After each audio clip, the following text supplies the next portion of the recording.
Close that. Oh. Okay.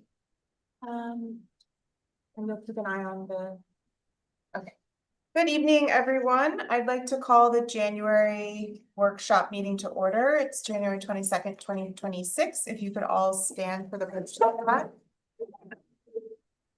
I pledge allegiance to the flag of the United States of America and to the republic for which it stands, one nation, under God, indivisible, with liberty and justice for all. Kate, can you do the roll call? Councilwoman Alba is absent. Councilman Coleman. Here. Councilman Smeeth is absent. Councilman Nguyen. Here. Supervisor Nellen. I am here. Second. Computer looks like it's. But what? Mary Lou, can you say something? I can. All right. It was. Can you Yes. Okay, great. So we had Justice Alba had requested a swearing in at a meeting, but she's not here, so we will move on to the acceptance of the agenda. So I'd like to make, did you bring the amended version that I had sent? Okay, so they can make a motion to accept the agenda as prepared by the town supervisor with the following amendments that we add an appointment of a chair to the ZBA, a truck order item, and that's it. So move second. Any discussion? All in favor? Aye. Opposed? Abstained? Motion carries. So I wanted to start by doing the seeker declarations for the local laws on the agenda. So Mary Lou, I want to confirm that we don't need to do a resolution. No, you don't. Some boards do, but you just have to mention because they're type 2s. Okay, well, maybe is it okay to do them all together in the same resolution? Because they're type 2s, I think it is. If they were, unlisted or type 1s, I'd ask that you do them individually. Okay. So I guess we could do it as a resolution. It would be a roll call vote. So, I'd like to make a motion that, pursuant to the New York State Environmental Quality Review Act and its implementing regulations, the town board finds that the adoption of each of the above referenced local law is classified as type 2 action under seeker. So that is local law A of 2026, local law B of 2026, and local law C of 2026. Type 2 actions are actions that have been determined to not have significant adverse impact on the environment. No further environmental review is required, and no further action under seeker is necessary. Do I have a second? Second. Roll call vote? Councilwoman Alba is absent. Councilman Coleman. Aye. Councilman Smeeth is absent. Councilman Nguyen. Aye. Supervisor Nellen. Aye. Great, so we have to start our workshop meeting with 3 public hearings. I will be requesting from the board that we leave the public hearings open, at least for written comment for 10 days or something like that, if that's okay with you. So I just wanted to mention that at the top of the meeting, because I think sometimes people don't know that we tend to leave the public hearing open for comment. So the first public hearing we have is on local law A of 2026. This is a local law amending local law 2 of 2023, amending chapter 128 taxation of the code of the town of Rochester, the senior citizens tax exemption. We allow our public hearing participation in person at the meeting, through Zoom or by written comment. So when I am opening the public hearing, we will first see if anyone is in person who'd like to speak. Then we will look to see if anyone is on Zoom who'd like to speak in the public hearing, before we move on. So I do it in that order. So the local law A of 2026 brings the annual income limits for the senior tax exemption to the same level of Ulster County. So that's why we're doing this, because it makes it a lot easier for taxation and for the public, and also it is raising the limit of exemption, which given, you know, how given the financial reality of moving through the world year by year, I think is a good thing. So with that, I will open the public hearing for local law A of 2026. Is there anyone here who would like to speak on local law A? Okay. Is there anyone that has joined us through Zoom that would like to speak on local law A of 2026? Okay. I think we have to ask to unmute now. Or they can put their hand up, maybe. Yeah. Is there a way to put your hand up? They would ask to unmute. Yeah, or we can ask them to unmute. Okay. Should we ask? Why don't you ask Ms. Nunez that if she'd like to speak, that she unmute herself? Yeah, but we have to get permission for that, Mary Lou, that's what I'm saying. I think. Ms. Nunez, if you would like to speak, can you indicate that by raising your hand or commenting in the chat?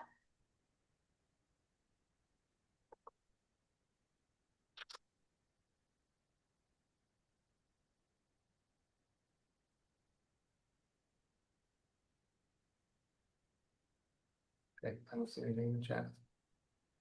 Okay, so I'd like to make a motion that we hold the public hearing open for written comment until, let's see, February 2nd.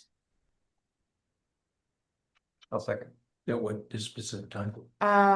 Until February 2nd at 5 p.m. Second. For written comment. Any discussion? All in favor? Aye. Aye. Opposed, abstained, motion carries. Okay. So I'm holding it open long enough that if we were to make a proposal of a change, there would be enough time to circulate that version of the local law ahead of our next meeting in case we wanted to adopt it. So that's why I was proposed that thing. Okay, so I'd like to open the public hearing for local law B of 2026.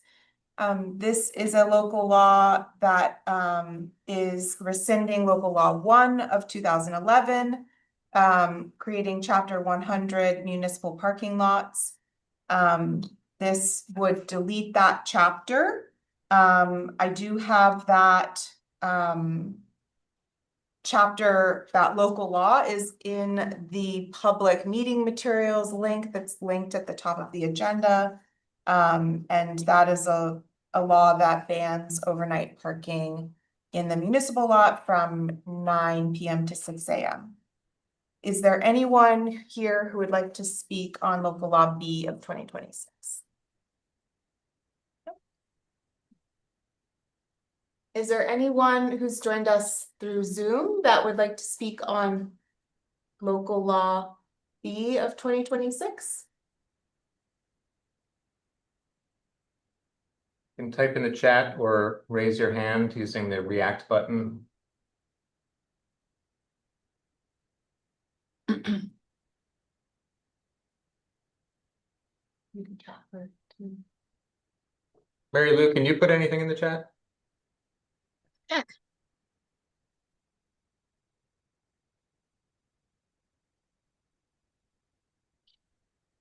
Yes. Okay. Maybe. Did we receive any written comment? No. Okay. Did that do anything? I had another person registered.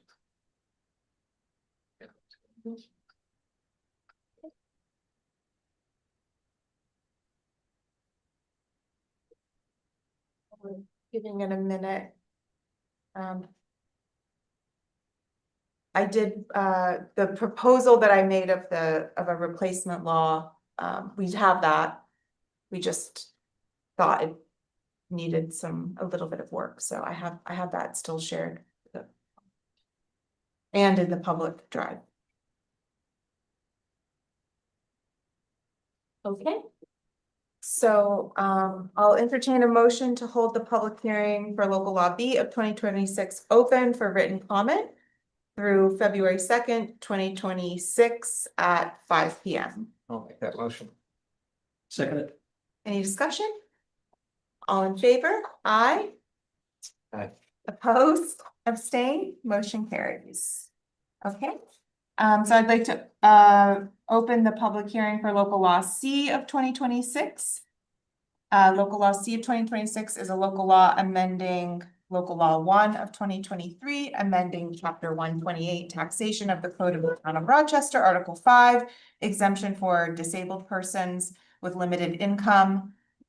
This local law will match the income limits of the exemption for disabled persons with limited income to the senior citizens tax exemption. It has been the practice of the town to have those two income limits match. Is there anyone here who would like to speak for the public hearing on local law C of 2026? Okay. Is there anyone who has joined us on Zoom that would like to speak on local law C of 2026?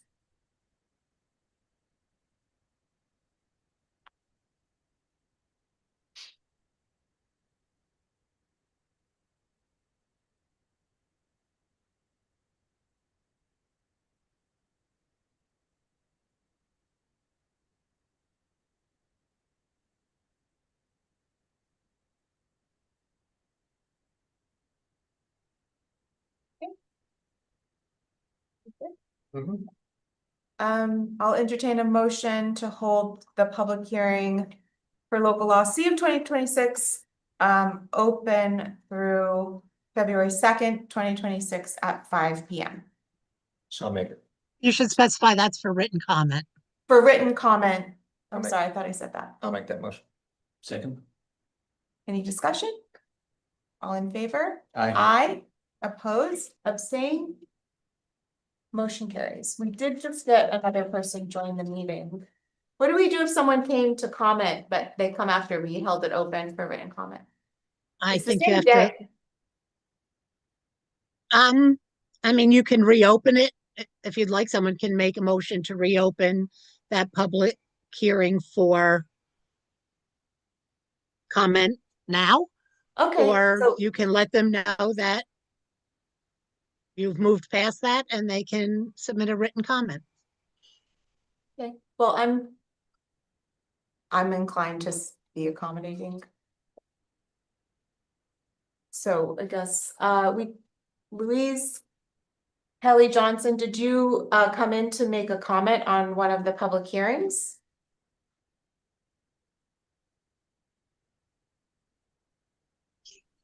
No, just to listen. I'm sorry about that. Oh, okay.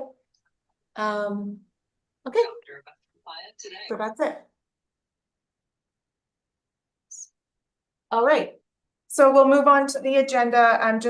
All the public hearings have been held open for written comment until February 2nd, 2026. So now it's the public comment portion of our meeting, which we are only taking public comment addressed to the board through written comment or in person. We are not taking comment during our regular meetings through Zoom at this time.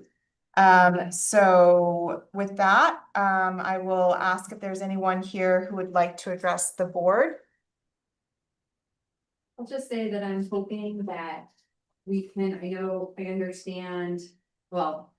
I believe that the proposal for the granary project tax exemption was held over from the meeting on Tuesday because they had received more comments. I'm hoping that there's going to be more dialogue at the town level, and also when things like this, and I understand from talking with people that perhaps the board and the town weren't given a whole lot of information in advance that would help them to communicate with us. Which is unfortunate. I'm hoping that when proposals like this come up, it would be. I understand that a lot of these hearings are for public comment, but you can't ask questions. And that is really tricky as a resident and a citizen that you want to learn and you want to know. It really doesn't give you that opportunity to have dialogue. I know we had some dialogue when the Innis project came up. And I'm hoping that there can be things can be more reflective of what the needs are of the current residents in the town. Visitors are great, hospitality is great, but there's a lot of people having difficulty with housing and food security and things of that nature. And people who've lived here and want to continue to live here, who are, middle class and lower middle class, as that divide becomes greater, and continue to afford to reside here. And all of those things to me need to be factored in when tax relief is offered, because unfortunately, we all know now that nothing is free, somehow things get paid for, and it's usually through tax dollars. I understand it's a county level situation. I just I'd like more opportunity and more. It's just it's with my limited understanding of how things work, it's just all of a sudden I heard from somebody who is outside of the town that meeting was occurring. And I had heard that there was interest in doing the granary project. I had no idea that it was linked to further tax relief. And then when I started going through the peels of the onion, I'm seeing that they've already had some monies from grants and some other relief, and it's kind of a lot on the people who reside here. Not everybody, we do have an influx of money and people who have more money, and that's great, welcome, but there are people that are struggling. So I'm not against the project.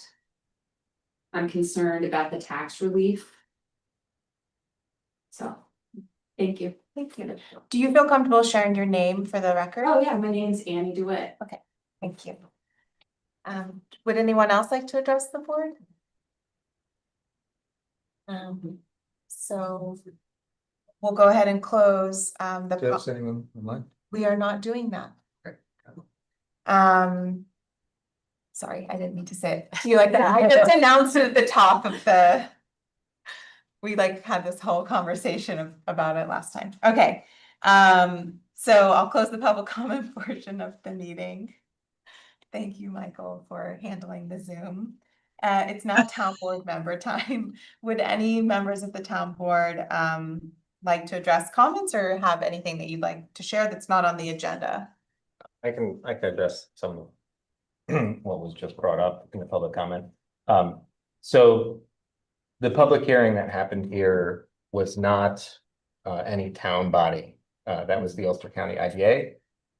We've absolutely received feedback from other people about the noticing that happened with that. I spoke with people from the IDA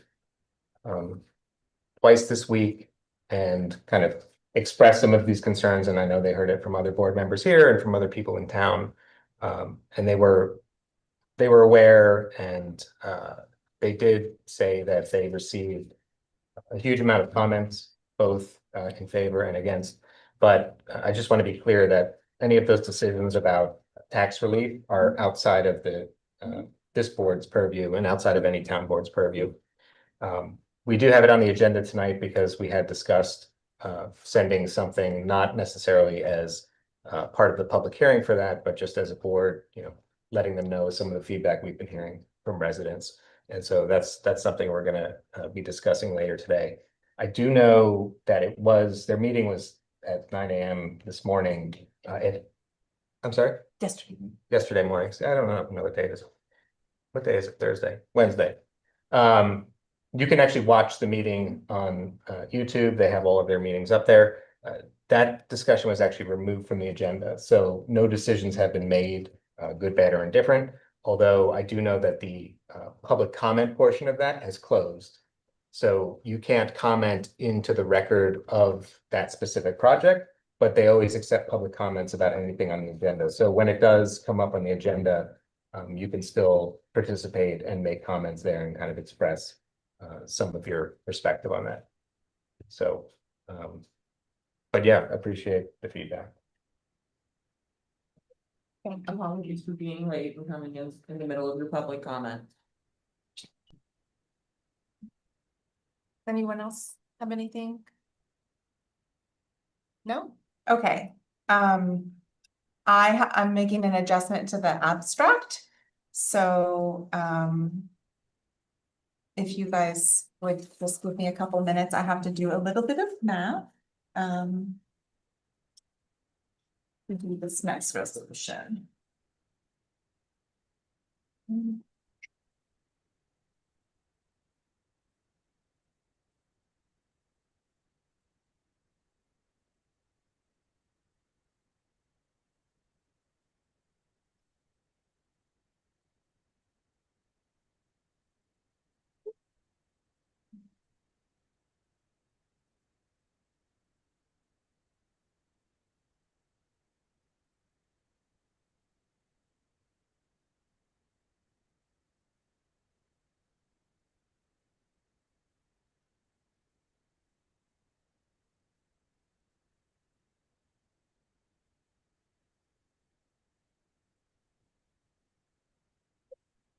So. Hold on, just.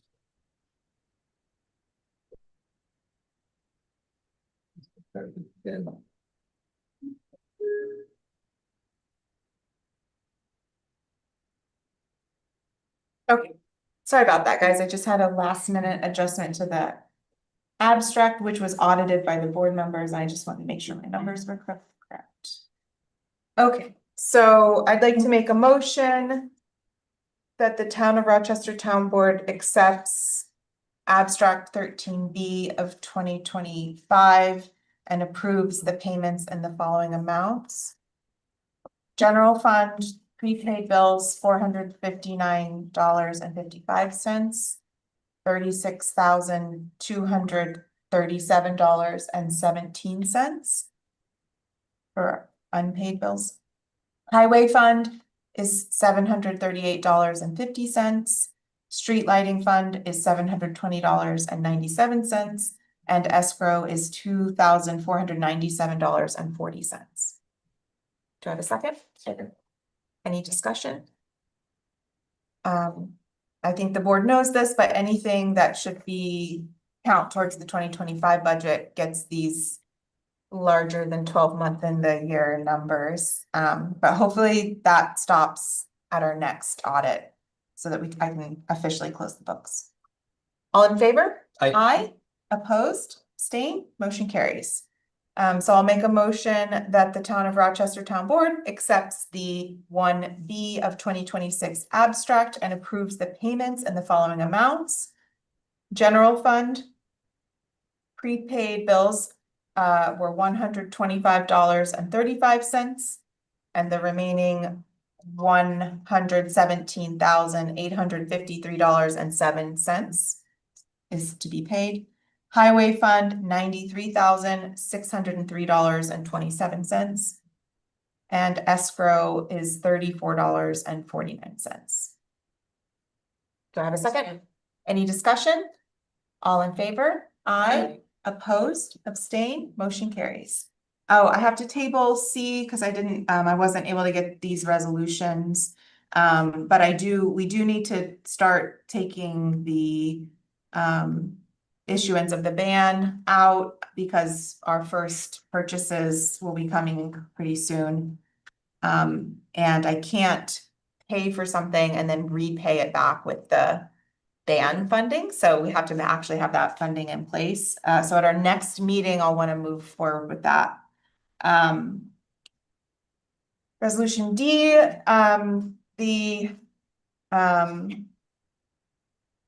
is the signing of the insurance contract, and I'll make that motion as presented. Second. Any discussion? All in favor? Aye. Opposed, abstained, motion carries. So, if anyone those policies are in my office, if anyone's curious about our policies. We pay, it comes to about $150,000 a year for our insurance. Councilman Coleman, did you want to do the appointment of the ZBA chair? I added that to the agenda. Sure. I would like to make a motion to appoint Sam Zarowski to the position of ZBA chair. Second.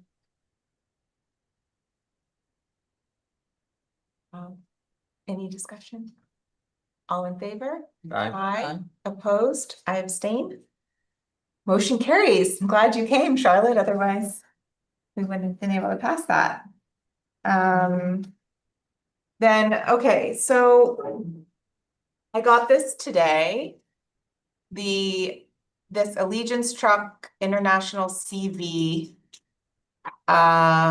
This is a truck body? No. It's a truck with a missing back. Yeah, so I'm gonna explain this, but I just realized I'm gonna get all my words wrong, so. I'll try to translate. Okay, so we were going to order a truck that was one thing. But because of tariffs, they're not able to give us like the actual cost because the tariff rate for the new truck, which would be coming from overseas, is, I guess, variable. The salesperson at Allegiance Trucks had the idea that if we bought something off of the lot, then there wouldn't be a tariff on it. And then the actual body, the rest of the truck is actually going to come from a different supplier. My only concern with this is we need to make this purchase contingent upon the band funding, because I don't want to do anything to jeopardize the issuance of the band. But it will end up costing less than what we budgeted. And both, I think we need to say in the resolution that these, it's in my notes. These suppliers are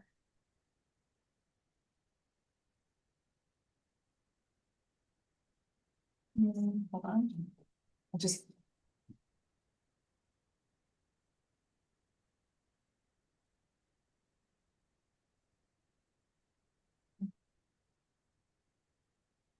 cab and chassis. That's what that is. They are on a bid and I'm trying to find if it's state or county. Hold on. I'm gonna get I want to put that in the resolution.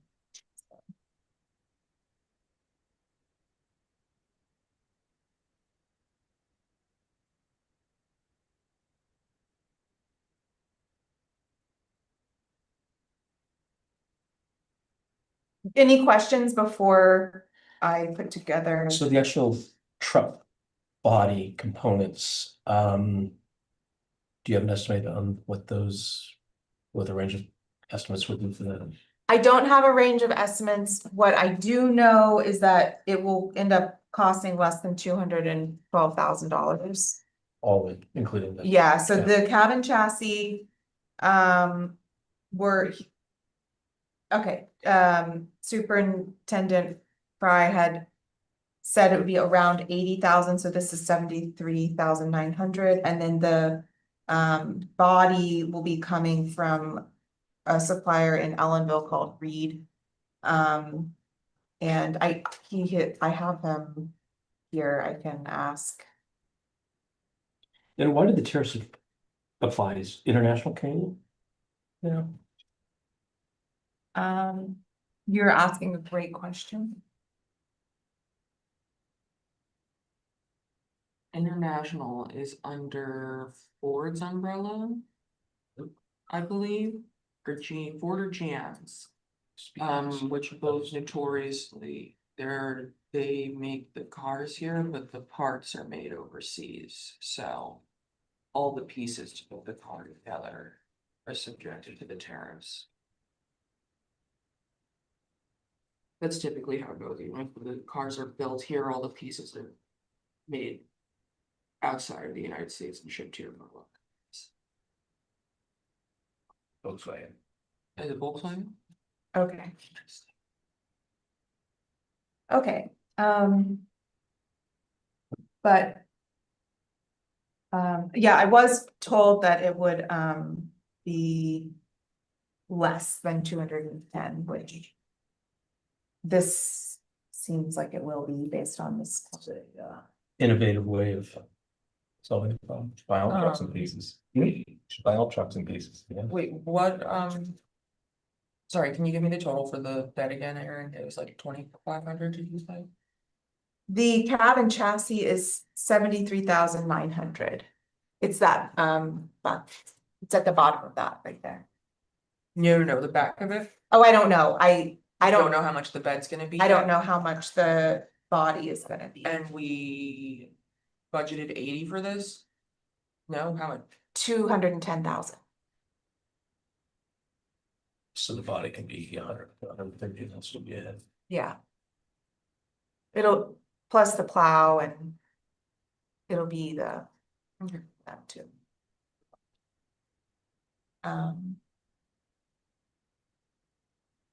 So I guess it would be coming from overseas, but I don't have the specifics. Do you feel comfortable authorizing the. Purchasing of this contingent upon Ban issuance, the yes. ban issuance? Yes. Okay. So I have the resolution from the last agenda.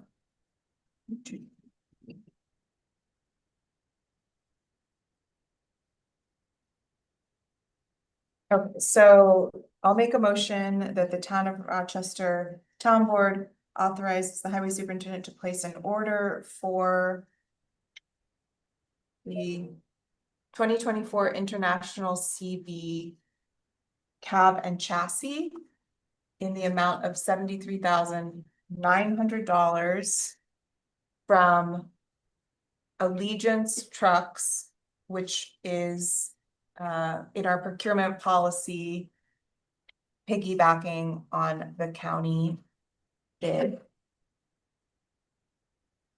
And the ordering is contingent upon the issuance of the ban. Second. Any discussion? All in favor? Aye. Opposed, abstain, motion carries. Sue, that was it for resolutions.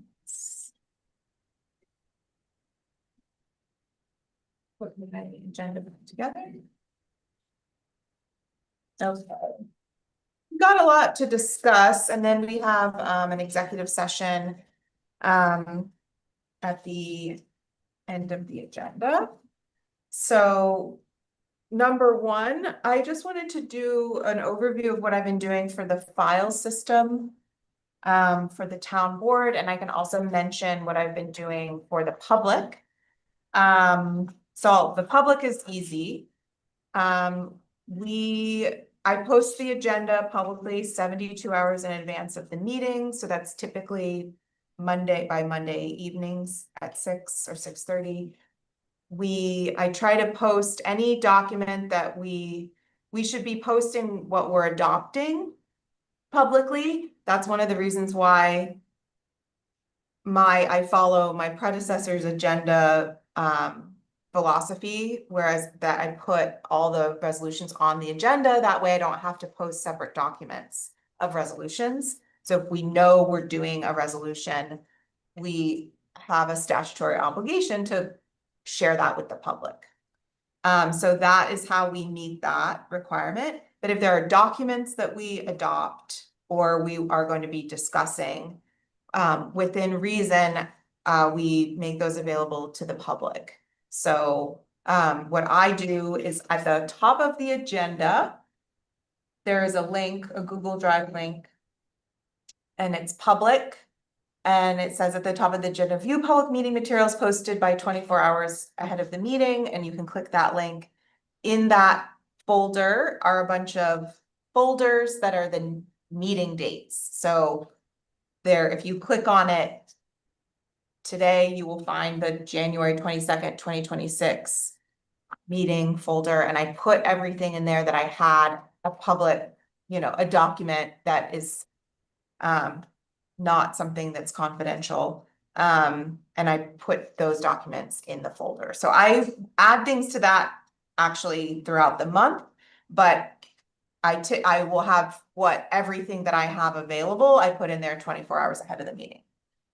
And sometimes I will put things in there after, like if I think of something I think might be helpful to the topic, I will also do that. But anything that we're actually planning on adopting or discussing, I put in there by that deadline. For the town board has, one of the things we're trying to do is have a better file access system for the town board so that it's easier for you to both see everything that we need to get you prepared to make the decisions that we need to make on the agendas, and also reference materials like adopted policies or the work we've done and like what the end product is. So once we're done with it, I also want you guys to be able to see what that product looks like. So I do have we have a SharePoint site that's for town board meeting materials. And there's a home page that I share with the board. And it typically, what it has is all the documents that I share with the public. And if there's any other sort of reference material or background material that we might not necessarily be even talking about specifically, it goes in there. So on the home page, there's a view of all the documents that's sorted by the current agenda. So you can, if you look at that, you can open that current agenda window that's on the homepage and it'll blow it up to the full screen, and that has all the backup for the meeting in it. So I was numbering it by the agenda, but I don't think I did that this week. Any questions so far by the board? Okay, and then our full documents from like all the meetings since we've been doing this, on the left-hand side, there's a menu and there's a documents tab. And if you click on that, that'll show you an unfiltered version of every meeting material I've shared with you. So that goes, you can reference anything we've discussed or talked about in there. Now, the next thing I'm going to set up, which I think I'm going to make separate from that, is like an archive. And the archive will mostly be documents that are available to the public also, because it'll be like adopted policies, it'll, those types of things. So I'm going to make another area, because if it's sorted with all the meeting documents, I feel like it's going to get confusing. So what we're working on will be in meeting documents, but what is finished will be in like an archive of like actual adopted and approved final versions of things. I haven't made that yet because I was kind of putting everything all together, and this week I felt like it might be easier to keep those two things separate. Any feedback, questions, needs, anything from the board? Well, I think one thing I'm curious how the board wants to go about working on documents. So we've been putting PDFs in this folder. Is the intent that at some point we put in Word documents so that we can work on things in the document and then discuss that in the board meetings, or do we want to just have static versions of it? Are you asking me first or? Anyone can jump in. I mean, I think it's helpful to be able to edit or to suggest edits online as long as versions are saved, and that it's not overriding what's been posted. And also when policies are adopted and kept in PDF form as a final adopted document, I think it's important to also have that as a Word document so that it you don't have to try to scramble to retype and break the PDF to do future edits. But I think all of the documents should have embedded in the footing or whatever the actual file name. So we know what. If you print it out, you know which version you're looking at. So. Thank you, Mary Lou. We are unable to move the camera. Okay, Sorry about that. It's stuck. everybody's just gonna have to look at me. Yeah, And then, this is usually when I get up on a ladder, so. and then a Right. little screw on the battery. I'll Um, bring my little screwdriver, but I can't pop the battery. did you turn the camera off from here and then turn it back on? When it gets in this state, like when it's okay at the ground, it'll zoom, but it won't, the pan and tilt doesn't work. Yeah. Okay. Well, a gentle little nudge usually fixes it, but. So as the one who does most of the work in terms of like pulling everything together, one of the issues I have with multiple people editing a document is it's very hard for me to make a final version sometimes. Because I'm looking at a working version during the meeting and just having to keep up with it. And then also anything that the board, correct me if I'm wrong, but anything that the board is a working document is a permanent record. So I also understand the ease of being able to all comment on the same document, but I feel like I don't have a great understanding on how we should be keeping those record versions. So that's one of the reasons why I was thinking my final version section should be separate from town board work. And there's been a few times where things are edited where I didn't think they were gonna get edited and it like threw me off. And then when it's in, when it's in editing mode, I always forget, and then you have to turn it off editing mode. And so part of it is I have a lot of the permanent or original documents are in my sort of custody, but then once we put them into this shared space, it's harder for me to know how to keep track. So I think as long as we could develop a system for doing that, I'm okay. But right now, I don't really know how to do that. So the way a law firm would do it is if like you have 15 people reading a version of a document.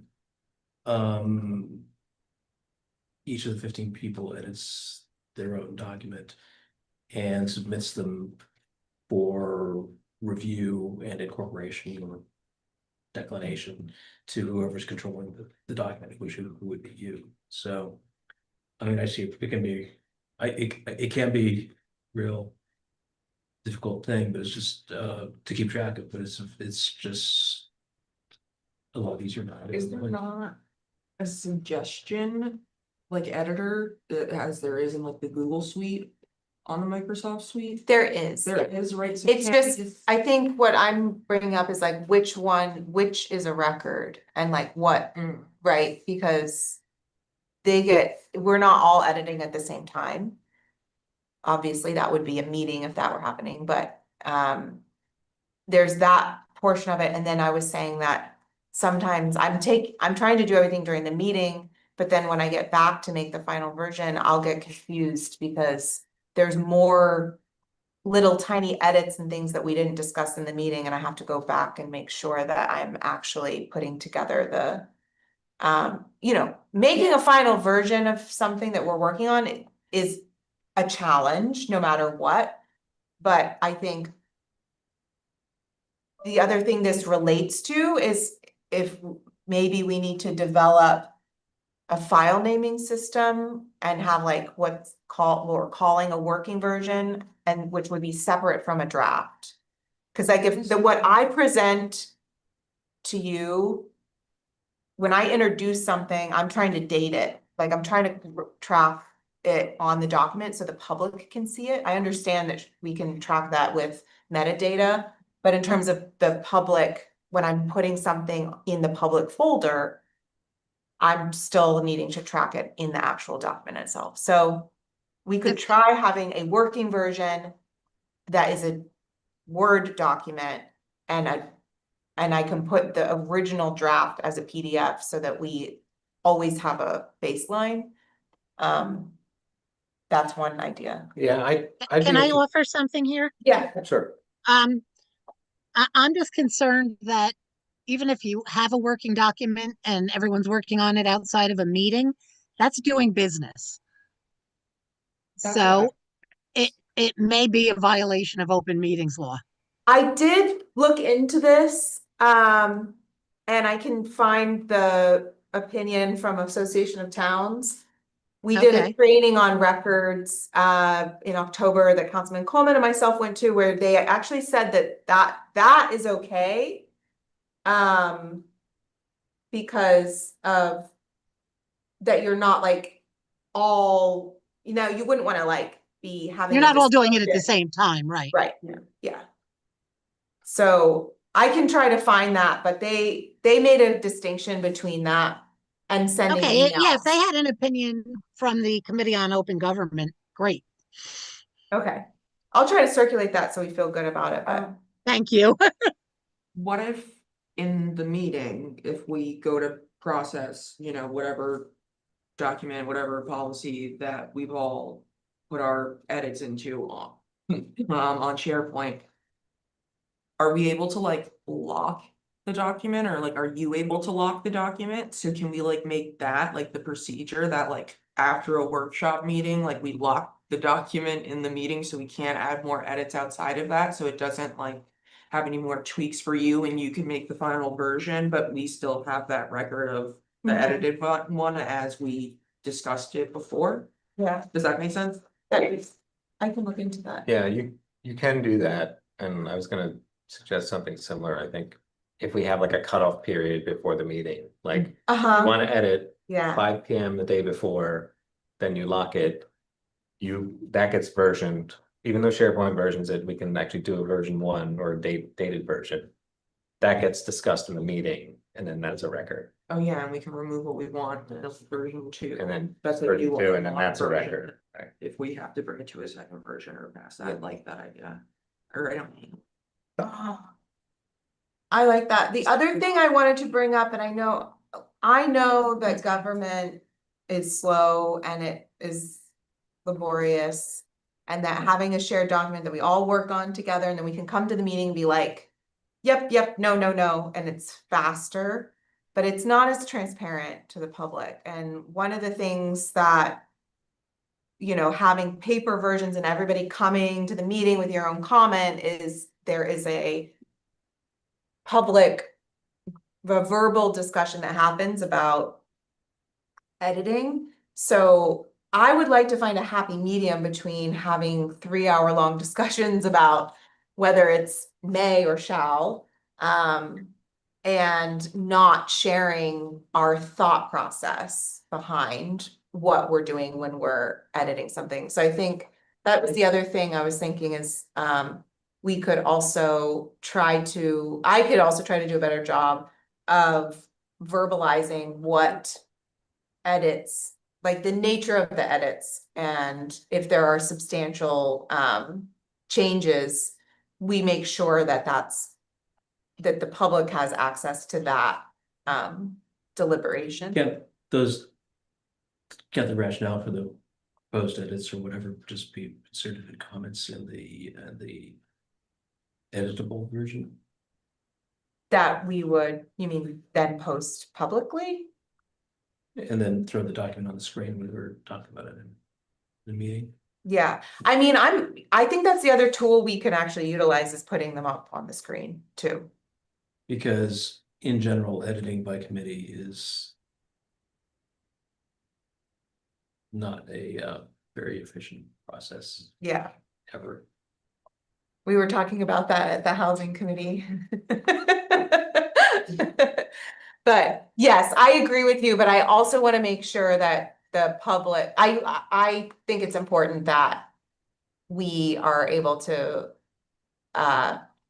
share, that the public can witness the deliberation part, which doesn't have to be the nitty gritty edit, like when we're spending 15 minutes wordsmithing something. That's not the same as saying, hey, I stand behind this change because of these reasons, right? That's what I'm getting at, so. I agree with you, Erin. I think, like, I'm fine with doing like red line edits of like grammar, like specific verbiage we want added to something, that type of thing on the SharePoint, but I think that the actual reasoning and things like that should be discussed here and in the meetings, also, and publicly. And right now, we haven't really done anything that I think is, but if we're doing laws or a chapter review of something, it might be something we end up doing like a 180, which has happened, and those are the types of things that I'm wanting to make sure that the public is included in our deliberation.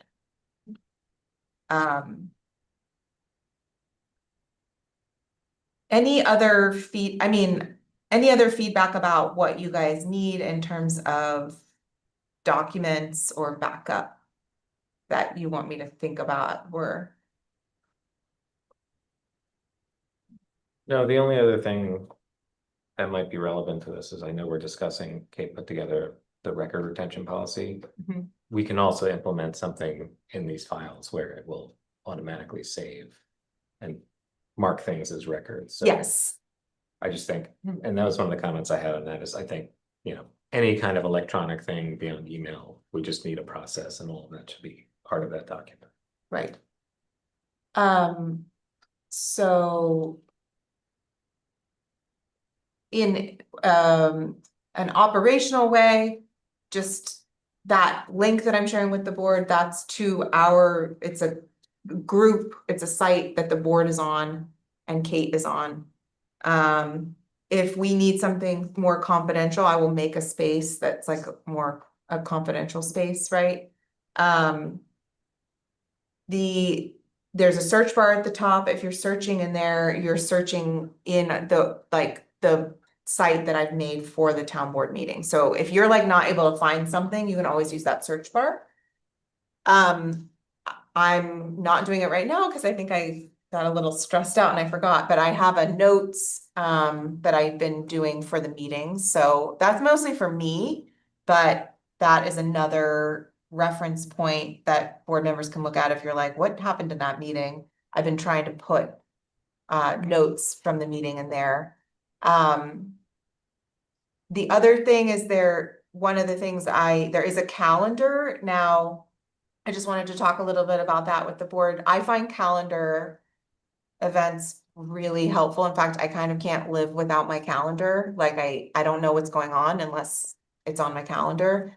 I made meeting events for everyone. I shared them with the whole board so they would show up on your Outlook calendar. I was thinking about making an annual calendar Or I could just, that gives the benchmarks for you guys, because there are things that we have to do by certain times. I can make an annual town board calendar that's separate, so you can turn it off and on, or I can make a bunch of events. I just kind of wanted to see. This is something that is very important to me. I understand if you guys are like, why are you asking us about the calendar? But I like to have the benchmarks. I think it's helpful to be like, oh, right, it's budget. We have to pass the budget by this day, and we have to, there's just So, things. so just so I'm understanding, you're saying you could either make a separate calendar that we could turn off, or you could just invite the board to events that you're making That are like in your calendars. deadlines. Yeah, I like that approach better because I forget about our Turn it. calendars, yeah. Okay. And then you get reminders.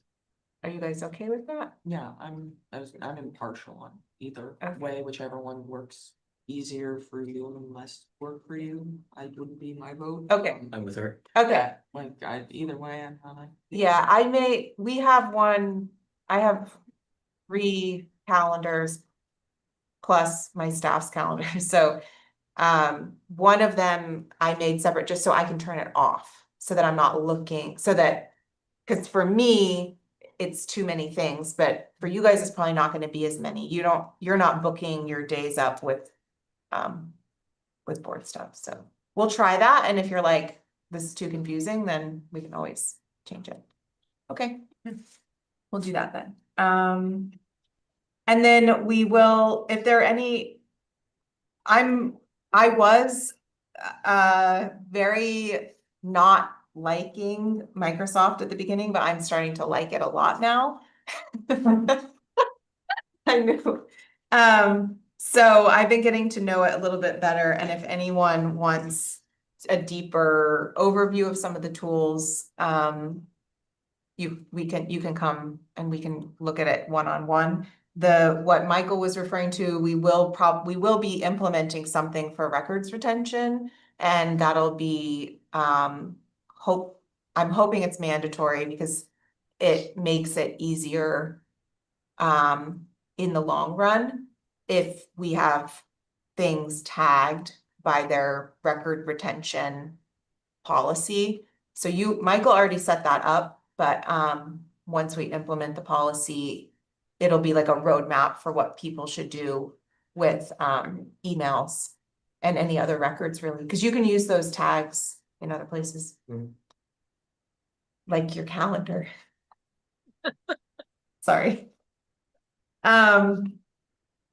Okay. Ready to move on? I'm sure you guys are very ready to move on. Just chugging through this agenda. Okay, board vacancy filling, sorry. I wanted to check in, we have a number of applicants for mostly expired terms, but I have a few applicants for the zoning board of appeals. I wanted to see if you guys wanted to interview. We did amend the policy, I believe, so that we don't have to interview them in public. I wanted to see how you guys wanted to do the interviews for everything really, but starting with the zoning board of appeals. Because that one, we now only have 3 members, so they have to all be there in order to have a meeting. And how many applications do? Of Interest. I'm gonna have 4. I thought we wanted to do at least the ZBA and planning board in public. Yeah, but I think you guys changed it so we didn't have to. Yeah. Right? But I still think it's good policy to do those since they're public boards that have decision-making authority. I think it's good to have those be public interviews.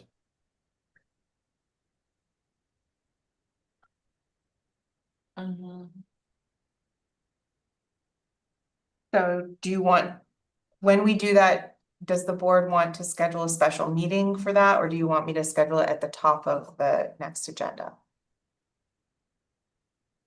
Do at the top of the next agenda.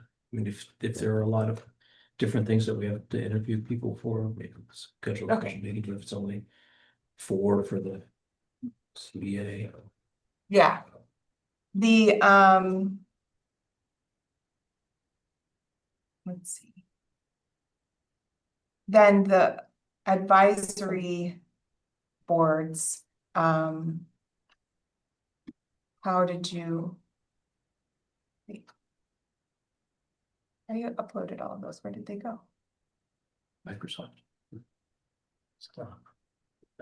That's weird, I uploaded all of those. The applicants folder? Yeah, I didn't see anything. I I never saw feel anything like- in there. I had like 10 things that I uploaded in there. Okay. Ah, there's a filter on it. Okay, weird. There's a filter on it. If you Oh, take the filter okay. off, then you can see them. 6. I lied. So most of these, so I also wanted to ask about, we didn't want our default to be appointing Incomes. incumbents. Although, except for the zoning board of appeals, everyone that has expressed interest Is not, is an incumbent, is or is not. is. So how would you guys like to deal with that? Just give it, we went ahead and put an ad out in the Shawangunk Journal that goes into February, I think, just because, you know, we still have vacancies. And so we can just do a rolling basis, but with this group of incumbents, how would you guys like to handle that? It's 3 ECC, 1 Climate Smart, 1 Board of Assessment Review. Board of Assessment Review is not an advisory, it's a decision making. Right, I'm saying, I'm sorry, I know I said something about advisory. What we have right now is all incumbents. The only one that's advisory is the Climate Smart. Do you guys want to interview the incumbent applicants in public? I don't think we.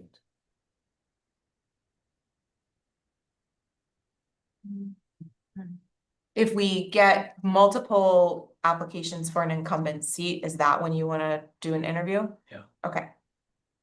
All right, But if there's one vacancy and there's one application, that's from an incumbent. right. Yeah, okay, why couldn't- okay. So. The ECC still has vacancies. They do. Board of Assessment Review does not. Though I think this individual had a very, very short term and I think is a good. I don't see a reason not to reappoint them. Climate Smart has some vacancies. So.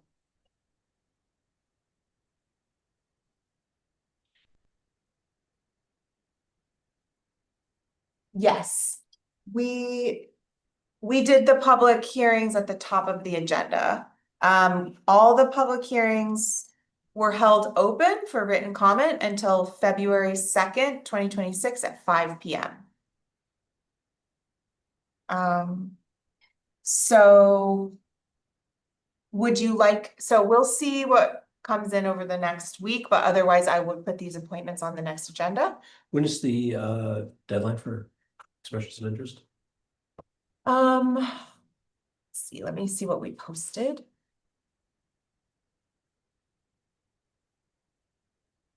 Said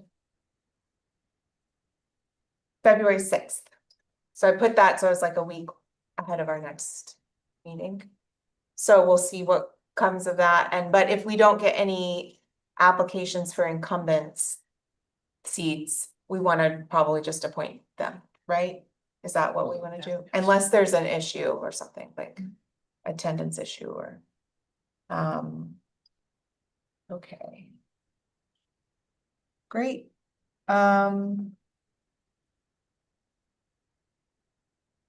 So for hiring policy, I just wanted to ask the board, what positions does the town board want to interview for as a board? I've been doing it piecemeal. And we do need a hiring policy. So if anybody wanted to draft a hiring policy for us to consider, I would welcome that. You can do that? Okay. But one thing that we don't have to talk about it, but I feel like there's a few positions that you guys have already said, yes, we absolutely want to interview that as a board. I mean, for sure, department heads. And I Well, there's think- one department head, And I think anyone that has. a supervisory employee. And and constables, you guys wanted to interview too? But then what if you get a position that. This question is a lot of public interface. Such as somebody in the office in the building department or. Yeah. I mean, I think we can always discuss it if there's a position. that's- Yeah, I mean, I think that we should just look at them case by case and. See, so there's not an automatic yes, no. I mean, not an automatic. Interview or no interview. Yeah. We know when the vacancies coming up, but we'll discuss it if it's something that we feel that. a So- Board interviews appropriate. I think we do have, I think it would be good to cover in a hiring policy whether, like, off advertising the job internally and what that is, and then what our policy for putting job postings out. I personally think positions should always be posted and that we shouldn't just fill them unless someone is getting a title change, which I think is different. So like, Yeah. we're gonna do a civil service title change for someone because it fits their job. That, to me, I don't think we need to interview for, but I think we should always advertise and then, like, you know, have some sort of rubric when we're hiring, but I've been doing that on case by, I've just kind of been making my own rubrics depending on the job, but so that's kind of what I was thinking, Charlotte, to help take some of the decision making out. I can get something together. Okay, thank Do you want you. to put a workshop meeting next month? Sure, yeah, I have it done by. yeah. We never know when we're gonna have a vacancy.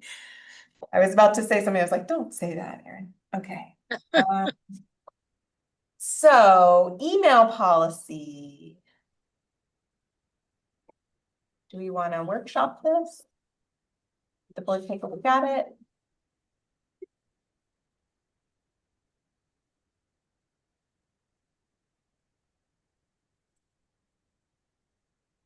I glanced at it, full disclosure, geez, I'm not well prepared. I had food poisoning and then the flu for the past 10 days. So, yeah. I didn't read a lot, or comprehend what I did read. Did you want to walk us through this Okay, version? mine's on my desk. Oh, Just looked, I just. oh, okay, So I don't have it. okay, Okay, so what I had done was took the 3 samples that the state gave me, and based on each topic, I went through it and thought what best described what we were looking for in the policy, and I apologize that I did not switch it to records return. What did you want to change it to, Charlotte, from email? It's electronic records, is that what? Yeah, it was electronic, I think, or digital records, I think I said maybe. It's digital. Yeah, I think I did digital, so that it was any form of like, some that would cover social media postings, all of that.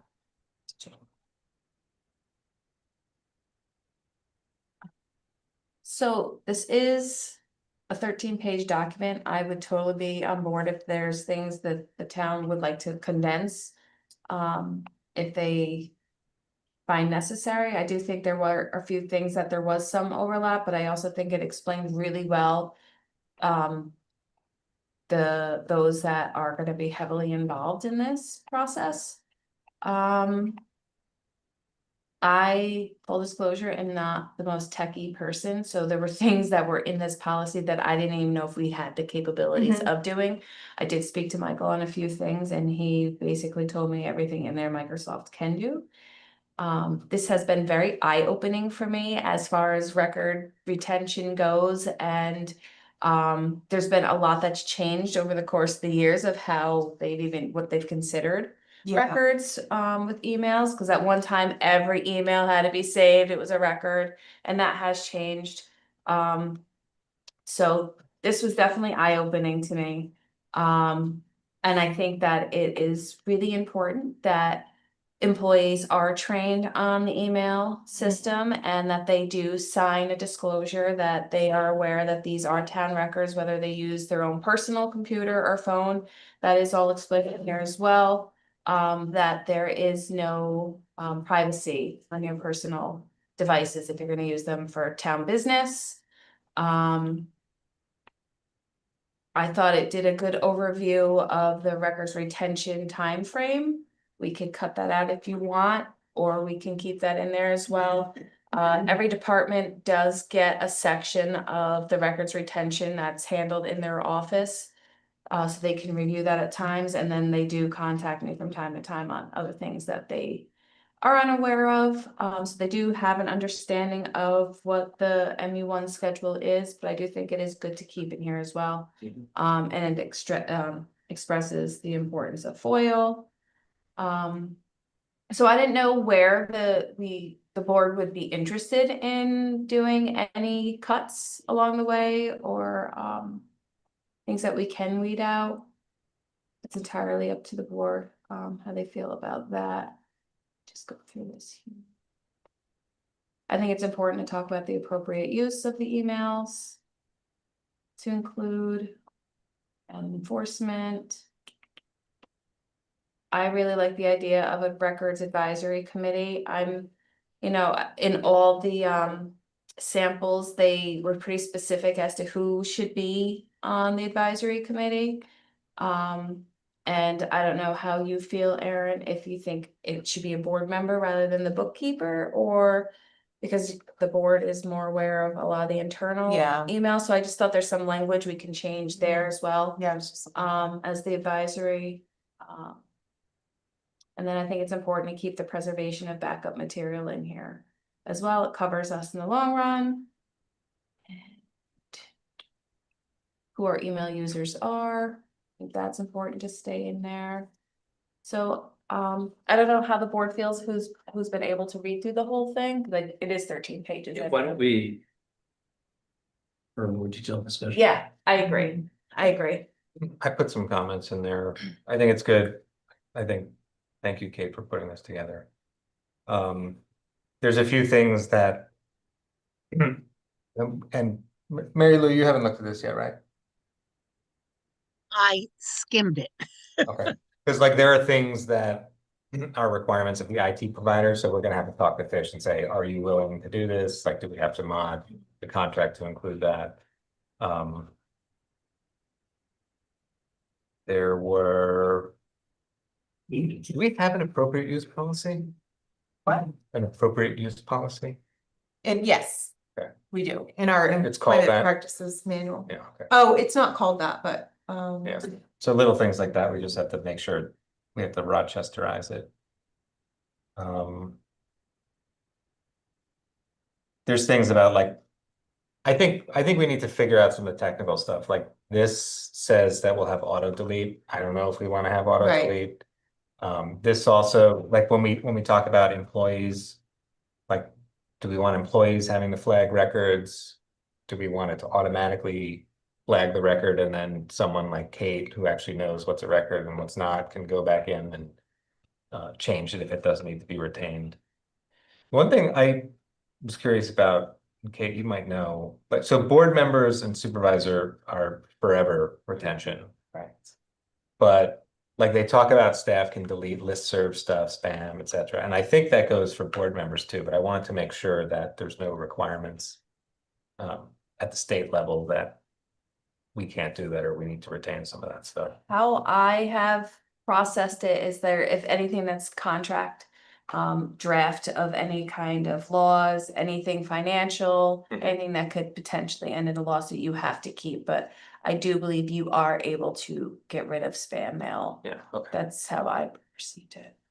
Yeah, that's what it seemed like to me too. And I think we talk about staff can delete it, but like, we should clarify that staff and elected officials. But other than that, I think it's good. We just have to, we should have Mary Lou go through and then there's other things that are, you're giving yourself work.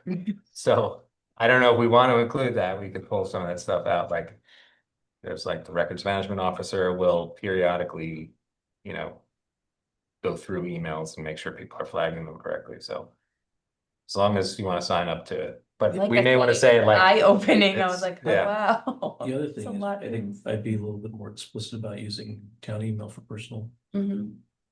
business. Mhm. Just so Yeah. there are fewer electronic records for us to have. Absolutely. I mean, I have a few thoughts, like, my first one is. When, we talked about making it for electronic records, and part of me feels like that makes a lot of sense, but then this doesn't cover everything. Mhm. So I don't know if we wanna make it so that it covers text messages and even like when I found out that my agendas that I like take notes on are like permanent records, like I was like, oh, I mean, I keep them, but there's stuff like that where it's Yeah. like you don't realize that things that you're working on your computer and all of that like are permanent records, and I know I need to develop some kind of file naming system because I'm not consistent with it. So I don't know how we want to deal with that. Then the other thing I was thinking is from the policy, and I didn't read it in depth, but what we were just talking about is like the accountability, Mhm. that like, yes, public officials are all responsible, but I think it should probably get in a way of taking a little bit of work off of one person's shoulders, that it should be put into the management structure, that like there is some kind of accountability to your direct supervisor, that they need, that is ensuring that these things are getting taken care of. There are some like departments that are gonna lean in really hard to this because it's gonna make it easier to fulfill FOIL requests. Right. Which to me is like what it's like gonna help so much with the time in retrieving documents. But I was thinking for some people that they might not have that kind of motivation. And we are gonna need to make sure that, because it can, if you get behind, if you're like me and you just have like an inbox, it becomes like a huge amount of work, right? Can we also incorporate like a periodic audit? Yeah, Kate's gotta do it. That's what, so. Kate's gotta do the audits. Yes. Just, I mean, just to make sure that the 50 people who have email Yeah, I think it's a Council. good idea. are doing it. I mean, do it every 6 months for Mhm. first year or so, and then.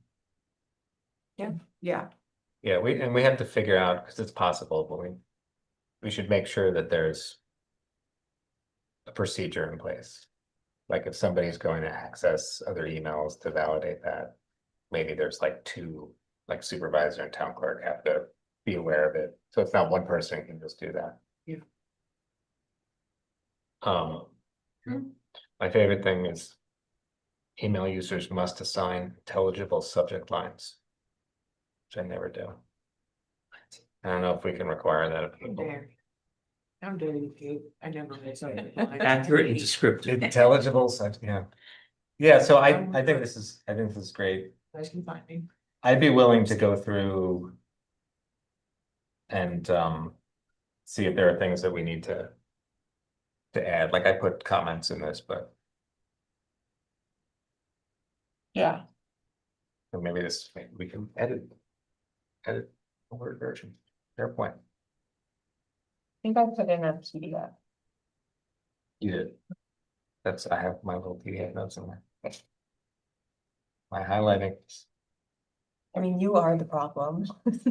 I knew who you were talking about. Let's be honest. Councilman Coleman started editing my agendas. That's when I was like, When I was sharing, no, it was not when you were. When you rule the role. oh, I did say, yeah. Yeah, I yeah. did do that. Okay. Fact. Okay. So when do you guys wanna have a more in-depth conversation about this, at the business meeting or at the workshop meeting? As the business meeting so far is a very. So far, there's nothing on the agenda. So let's do that.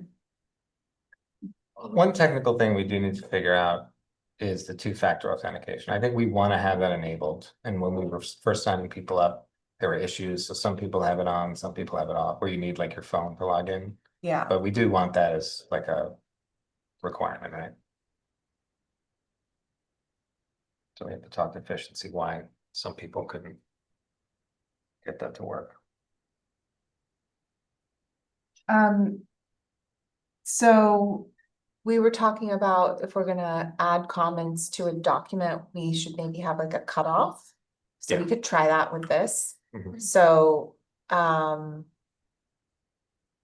mean, I try to have things to the board 2 days in advance so that everyone has a chance to read it. In the case of this, I think if there's gonna be a lot of comments, we might wanna make sure that there's like a day for everyone to review them. Does that make sense? Yeah, I would say minimum 5 PM the day before the meeting, but Okay, so have your comments. Well, I'll put a Word version in SharePoint. Have your comments in that by 5 PM on February 11th. Okay.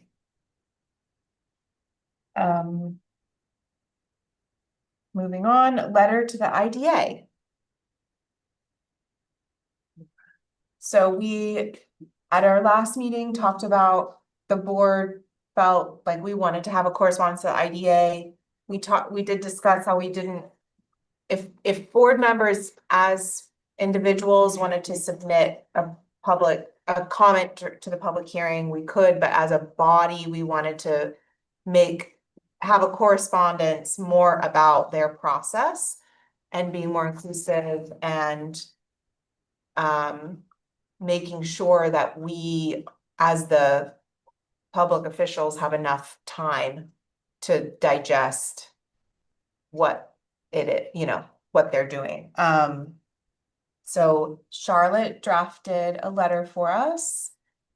Thank you, Charlotte. Councilman Coleman made some comments. Can I let the two of you take it away? Sure. I'm just trying to get it to.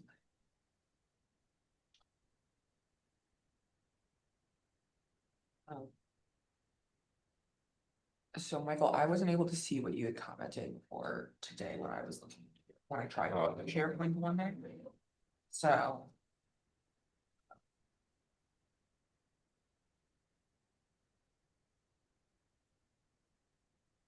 I think I just saw what you edited, not like the actual red line. I just saw all the final text, you know what I mean, when I read through it, because I did see that some of the verbiage was changed in it. And Yeah, I you didn't can- really have any. I don't remember having huge oppositions to it.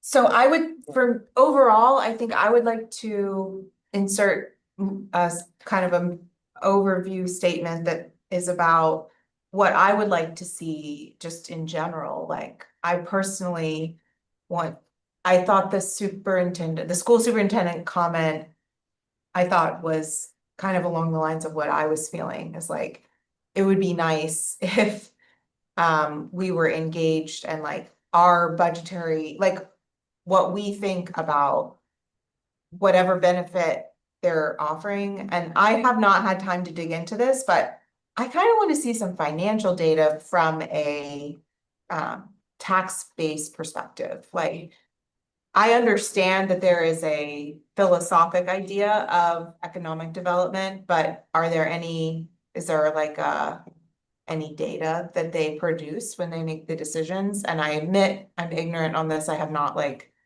looked at those decisions, but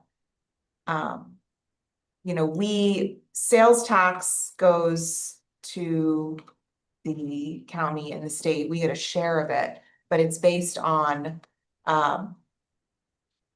assessed value of the town, not of whether or not the sales tax is being generated in the town. So I understand like that school taxes also are like more of the tax bill. So, you know, there's a lot of considerations about that, but I guess it's so tight, like the financial situation for us is so tight that I personally like the idea of economic development to expand our tax base in a direct way recently. So, you know, I think it would be great to just have more engagement and like feel like it's not a complete silo, even though the impact is on the taxing district. So I'm sorry, that was rambly. I would like to insert something about that kind of more general idea of like what this has shown us. What the economic impact is and potential benefits. Yeah, like if we could get, if Assessment. we had more about what their thinking is, and if we could maybe have some input on that level, I think that would be helpful.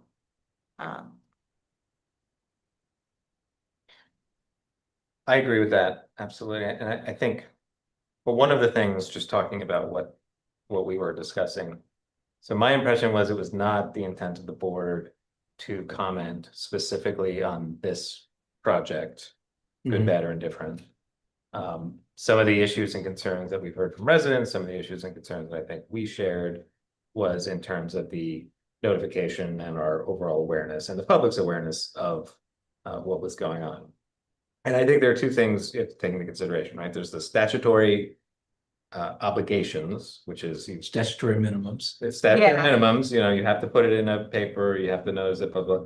And then there's the reality and the experience of people and their lived lives, and everyone's busy.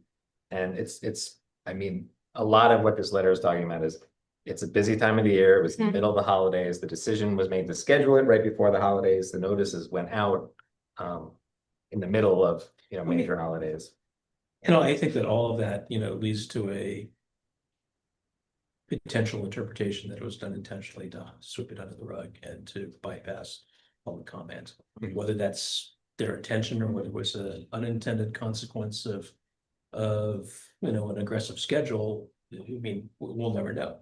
But I think that it's something that should be raised because it causes or creates an air of suspicion about their Mhm. general practices. Yeah, and I mean, this board has been guilty of that, of putting out, you know, notices during a busy time of year, and we got a lot of feedback from the community, and we responded to that feedback, and we you know, made not only made steps to get additional feedback and make sure that people were aware of those changes, but then we went back and actually looked at that. Now, I will say in conversations with the IDA, a few points of clarification that they made. One is that I was told that they actually spend a lot of time reviewing the comments, and it's not uncommon when they get as many comments as this, that they actually are very thoughtful about it. They're encouraged by council to actually review those things and make sure that when they're making decisions, they have considered all of the feedback that they're getting from the community. I think the second thing for people to be aware of is there are, you know, clawback provisions in the actual decisions. And so whatever they're basing their decision about the economic value of project X compared to what the abatements are, if they're not meeting those obligations, there are enforcement mechanisms to go in and say, okay, you told us you were going to do X, you're not meeting those obligations, therefore you need to pay back some of this money. Do you So- know what the enforcement mechanism is? Yeah, so Cause I have their.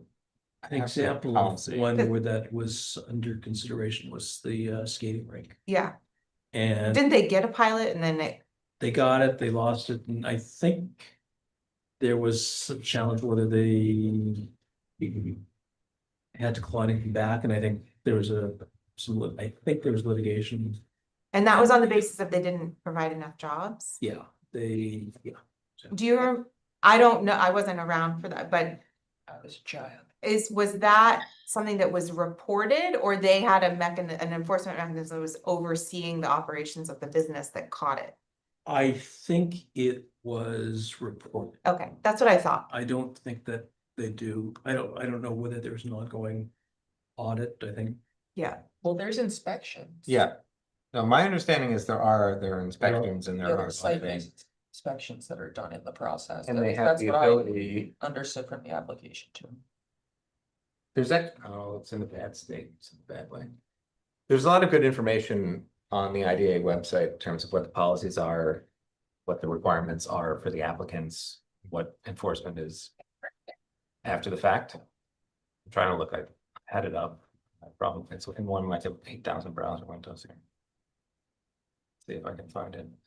If I can find it, I'll forward it to you.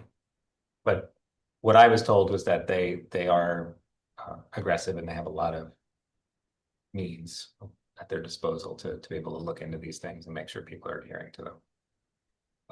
That said, I still think I would want the board to just comment generally about, hey, this is some of the feedback, right? This is the perception. I think it would be to everyone's benefit to at least consider additional comments. So the public comment session, public comment portion is closed. Mary Lou, I think you can reopen public comment, public hearings. I would not I be know able- that we can for us. I'm not familiar with the laws for the IDA. Yeah, They're subject to the same general municipal open meetings law. and I think the other piece of feedback. I mean, two things. One, for the few days around the public hearing, there was a lot of confusion, like whether or not this was us or, so I think that to me was like, when at first I didn't really process it at first, but then once people were calling me and texting me and emailing me, I was like, oh, nobody knows what is going on and they think this is us. And so I want to make that clear that there should be if it's better promoted, then it's clearer what is happening. And I think the other part is, and I don't know with NS if the IDA hosted a question and answer session, but something like that I think is helpful. And they did say in their meeting on Wednesday that they had budgeted for more community outreach and that they would be reaching out to communities to do more promotion about like what the IDA is and separate from like individual applications to like have more engagement. And I think we could put something in our letter saying that we heard that they were making a commitment to that and we strongly encourage them to do that. yeah. So if you go on the website, the USIDA website, there in the top line, there's something policies and bylaws. Click on that. And then there's a policy on enforcement of agency projects, suspension, discontinuance, modification of financial assistance. So it's like a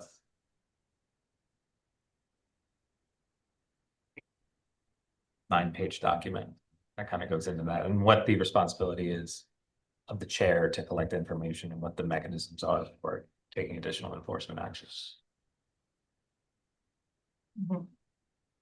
But I think overall, I mean, government should be transparent. These decisions, especially ones that impact taxes and residents, should be as transparent as possible. So for me, I think it would be in the interest of the community for sure, to make sure that that stays open to comment. And like I said, no decisions have been made yet, so I don't know if they consider that, but I think we should suggest that as a board. Yes, that was at the end of that letter. Right, yeah. And then so that at a minimum, that they can like hold it open for written comment and not renotice the entire hearing. Because, yeah, I thank you guys, and it's important for allowing me to bring the letter for us to edit and put forth to the IDA. I do think that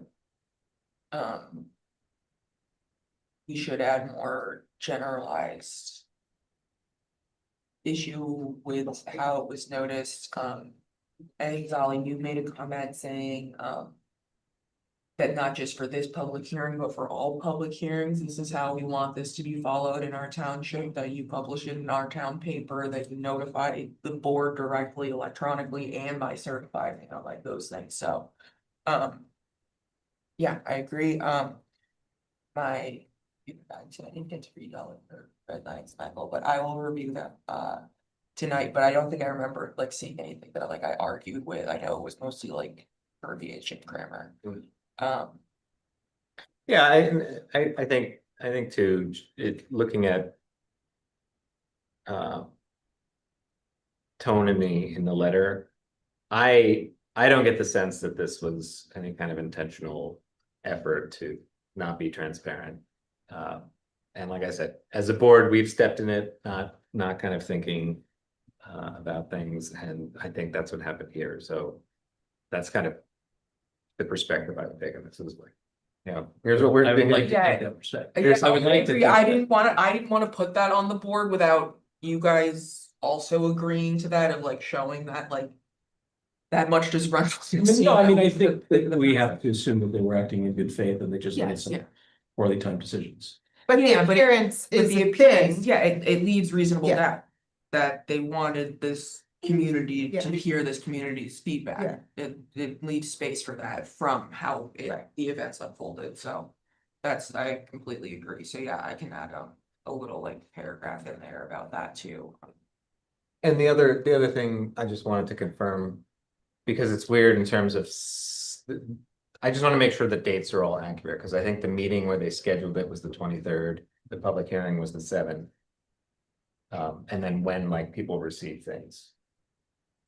Like when Kate or whoever signed for it, I don't know if you actually signed for it, whoever So- signed for the letter. Look, Kate signed I don't for it, think- but they didn't hand her the letters. Yeah. No, Someone else did had you- already did you sign for it? received the line. You signed for the She signed for the certified. I signed for the certified copies, but copy. they did not give me the letters. They said they had already given the letters to the town, and I said, I better not get in trouble for this, cause now I'm signing for something that you're not giving me. And he said, you already received the letters, we just didn't rip the back piece off. That should have been signed, yes. Oh, okay. And that was at either the 5th or the 6th this year, because I went to the post office to get the mail early. Yeah, it was that. To get Monday. taxes. It was See, that taxes Monday. Came in the mail. Wait a minute, so he gave you the allegedly gave you, the post office gave you the envelope with the green. Just gave me No. the green, told me to sign the green tags, that's it. I And I see. said to him, what are these for? Cause you're not giving me mail with this. And he said, you already received them, but we forgot to rip the tag off to have it signed for, and they were both addressed to Aaron. So did you write a new green slip? No, they ripped them off, but didn't have anybody sign it, so they must have been holding it for someone from the town to sign. And we were closed Thursday, Friday, so Doesn't make sense. the mail got distributed either the 5th or the 6th. And the mail was put on my desk the afternoon of the 6th. And I didn't look at it until someone told me until we talked. Yeah. Before that. So they must have I- ripped it. back. Required to I'm give- confused. I'm a little bit Put confused. it in the Oh, mail. Mary Lou's bad. Yeah, If, that's, if they'd ripped it off and not had it signed, Yeah, there's usually the gummy part that stays on the letter. Wouldn't we had that on an envelope and somebody said, yeah, what the heck? yeah. that, I mean. The when whole they thing get- was confusing to when they me get- from the get-go. When they get certified, they put it Yeah. in a little card file behind the desk. Yeah, And they give you the notice. usually have I a yellow yeah, notice. Right, and you have to The come copy sign I for have it. has the white and green version, but not I didn't see the green version that we have. That goes back to Yeah. the county. So I had a yellow slip and I went up to the counter, but it was for a certified piece of mail that I did get that day. and Usually, sent. no, when they give you certified mail, they give you a little handwritten, it's like Yeah, it's a white piece of paper, and I Right. think it's got like pink across the top, that's certified mail. Yeah. Is being held for you at the Yes. desk. So I went to the counter to get that piece and then he ended up giving me 3 pieces to sign. And I said, well, you're only giving me 1 piece of mail. Why am I signing these other 2 pieces? And he told me, okay. because you guys didn't sign for them when we submitted them. And I said, well, who's it for? So I don't get in trouble for anything. And they said, Aaron. Okay. All right, well, That's just my part of there it. definitely was not enough time, especially for someone like me who was on vacation. Right. And- some conferences were supposed to have 10 days notice. Yeah. So we should definitely, Not just supervise that. so for getting this to the IDA, when is their next meeting? Is it in a It month? looks like there's a public hearing on the 5th in the town of Lloyd, and But they're not. so I think they're on the 21st of every month. I think they meet, I think their regular meeting's the 3rd Wednesday. It's like for like their regular business meeting. So they do can we decide wanna it's not. circulate, do you guys wanna circulate another final version, or do we wanna say, we have enough, we're gonna authorize. You can authorize me and Charlotte to create this final version, and then I can put it on letterhead and send it from my office. For me, I think that you understand, I mean, I've conveyed my sort of thought process and I don't need to say it again, Okay. but I don't want to speak for Michael.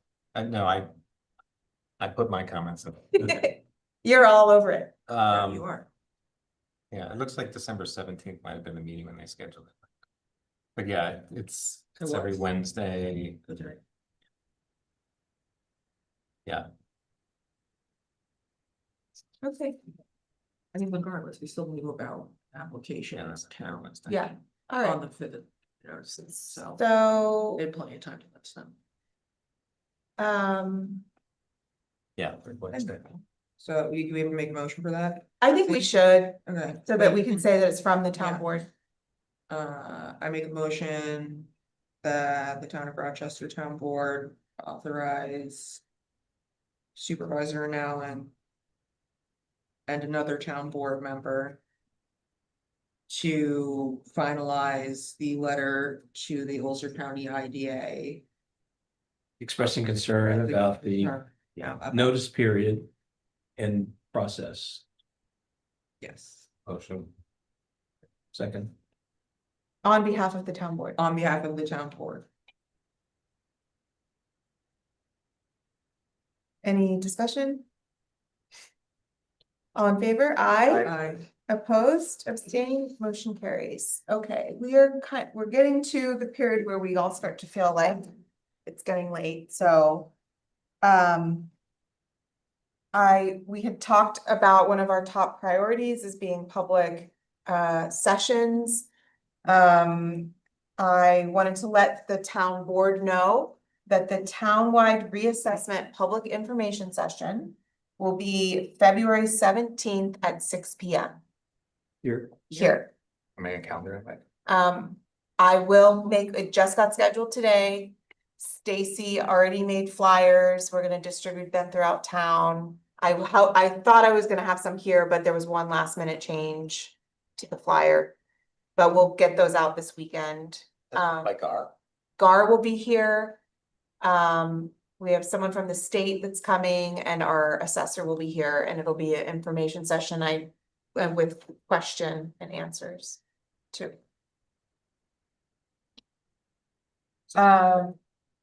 It's a Tuesday. Yes, it's a Tuesday. Yeah.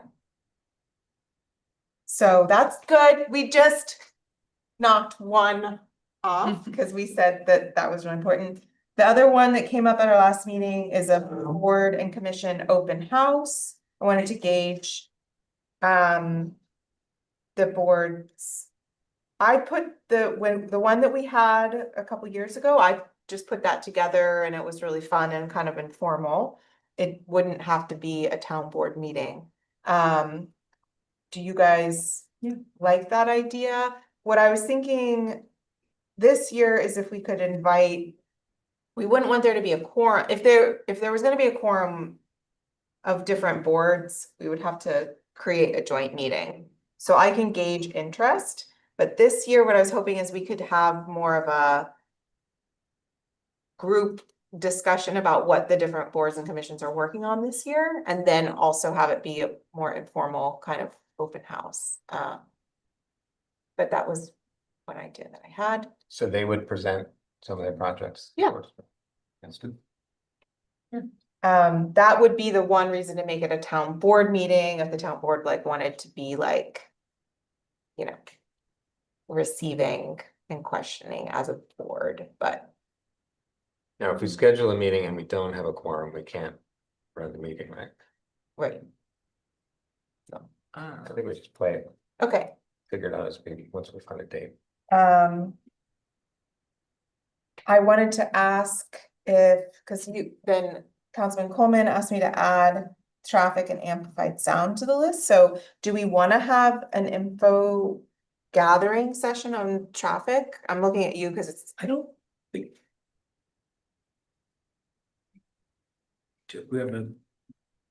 We have feedback. that we you- have feedback and we have a list of areas, Yeah, okay. we need to. The next big thing that we committed to in 2025 that we didn't do that for a public session is amplified sound. I thought that the housing forum that we did was a really great model for how we can get public input. So I thought, what if we applied that model to the amplified sound issue? Because it was a very inclusive forum in that everyone left feeling positive about the event. And that's kind of what we want to bring. Not that it's going to be like necessarily, it's not Yeah, the topics aren't positive. the topics but- aren't positive, but but being the able to voice engagement and the way that everyone is like respected in that space, I thought was, so I wanted to ask about that and what time of year we were looking at and what involvement the board wanted to have in that forum, and then we can backtrack from that on. I want to have it far enough away that we could promote it, and if we wanted to do like we did for the housing one, we had two. If we thought there was going to be a big turnout, we could do 2 sessions. I think it should be early spring, Yeah.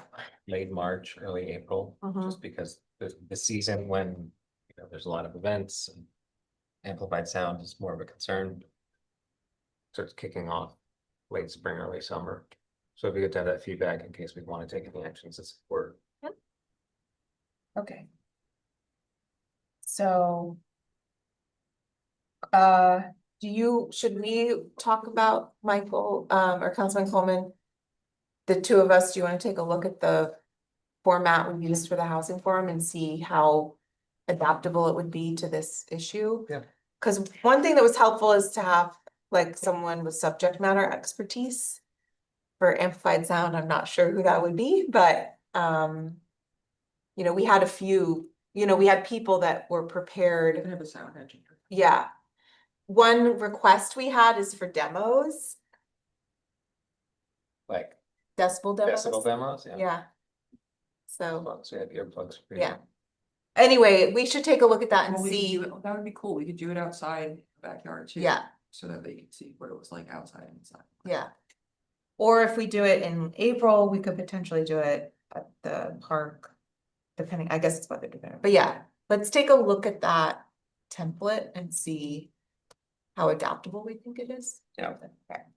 Just to restate, the discussions last year were about commercial operations, amplified sound. Yeah. Specifically. Only. Music and things like that, right? Yeah. We're not banning all sorts of other Ginseng. things or Or even discussing, right? So we also have a new code enforcement officer starting on Monday. I've already opened the discussion about sound with him, and I think it'll be really important to get their input because the enforcement side of this is what is the most difficult in terms of measurable decibels and like if it's a concert venue, you know, like how is it being applied in the field, so. Okay, any other public sessions that you want me to? I think we had talked about not just the reassessment, but maybe something about taxes later in the season. Oh, how to read your tax bill, right? Is that like? Or how they're calculated. Yeah, Even if you did that more towards the summer as the budget process. yeah, I is think the starting. budget and then when the assessment rules are published. We will probably have more housing things because if we are getting this grant I applied for, that we applied for, or if we are putting another real estate transfer tax on the ballot potentially, we'll also want to save space for that. Busy. I can't believe it's already, in my mind, it's already February and it's going to be soon, so. Okay, next agenda item. Councilwoman Alba requested that I put this on the agenda, but I also spoke to our coordinator, so. Did everyone look at what Councilwoman Alba circulated about the emissions priorities? Were you clear on what the ask is for that? Clear the ask. Okay. But are those, how are, like, the town of Rochester has a huge amount of public land and forest. How is that offset calculated? So I was told that is something that we are getting a lot of points for in other places, and for this, it's looking forward. So if we were to say we have a goal of conserving more land, or we could say we have a community preservation plan now, and that maybe could count towards a plan that would then reduce future greenhouse gas emissions. Does it make sense? So we could incorporate, I did ask about that specifically, and that's how we would incorporate that, but we couldn't really plan for what has already happened, I guess. So basically I can kind of synthesize it down. What they really kind of wanted to know is, does the board want to have input on what is going in this document before they draft it, or should we ask them to come up with something and then share it with us? Because basically they want to submit the greenhouse gas inventory, and in that document that was actually put together by the county, there's a section of like what our priorities are. I gave a little bit of feedback that I thought, well, this isn't going to work for our town because we don't have X, Y, or Z. But if you guys had ideas, or if we want the Climate Smart Task Force to kind of put something together, what this one is for the community, not for like things that we have direct control over. So it's more about policy, legislation, and education. One of the questions another question I had is in the statistics that you have for like household generation of whatever, how micro are those calculations? Are they looking at the county, or are they just taking the nation and dividing it by the number of households and you know what the per capita is? That's a good What's the question. number? I can tell you if it's ours or not. It's I know that it's based on publicly available information, so I think some of it might be specific. Rochester specific. or And is it some of it is just gonna for state? be like based on like per capita in the county. Let me look real quick. I think there was a couple citations. They have 11.8, they have the totals they have for county and. The waste generation, recite, all of that is us. Like there's things that I know we're submitting as reports that are us. But in terms of some of the other numbers, I'm not sure. Electricity usage, I think, is something that would probably be specific.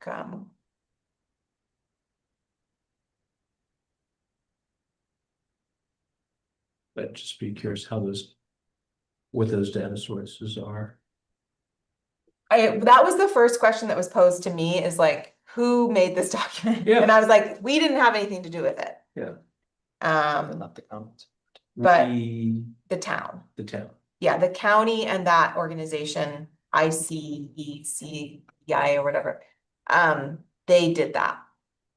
And it might have been a product of the previous grant that we got, but there's no, it's not something that like the town actively worked on to put together. There might have been it's possible that Supervisor Baden had provided some documentation to that, but it didn't, to me, it didn't look like it because it was published in 2024. So It's called the 2022 inventory. it is, but if you look at the bottom, it says this template was produced in 2024. So Yeah, and they cite laws in 2023. yeah. So I think the data was collected in 2022. And I believe that was part of one of the things that we got out of that grant that we had. But I think it was like something that came as a bonus. Regarding your question, I don't know that I would want to have input in the initial drafting, but I also think it would be helpful for the board to at least know the larger themes that they're, Direction. yeah, so that we don't get something and we're like, oh, this is not, we have to do massive revisions to this. And I also think,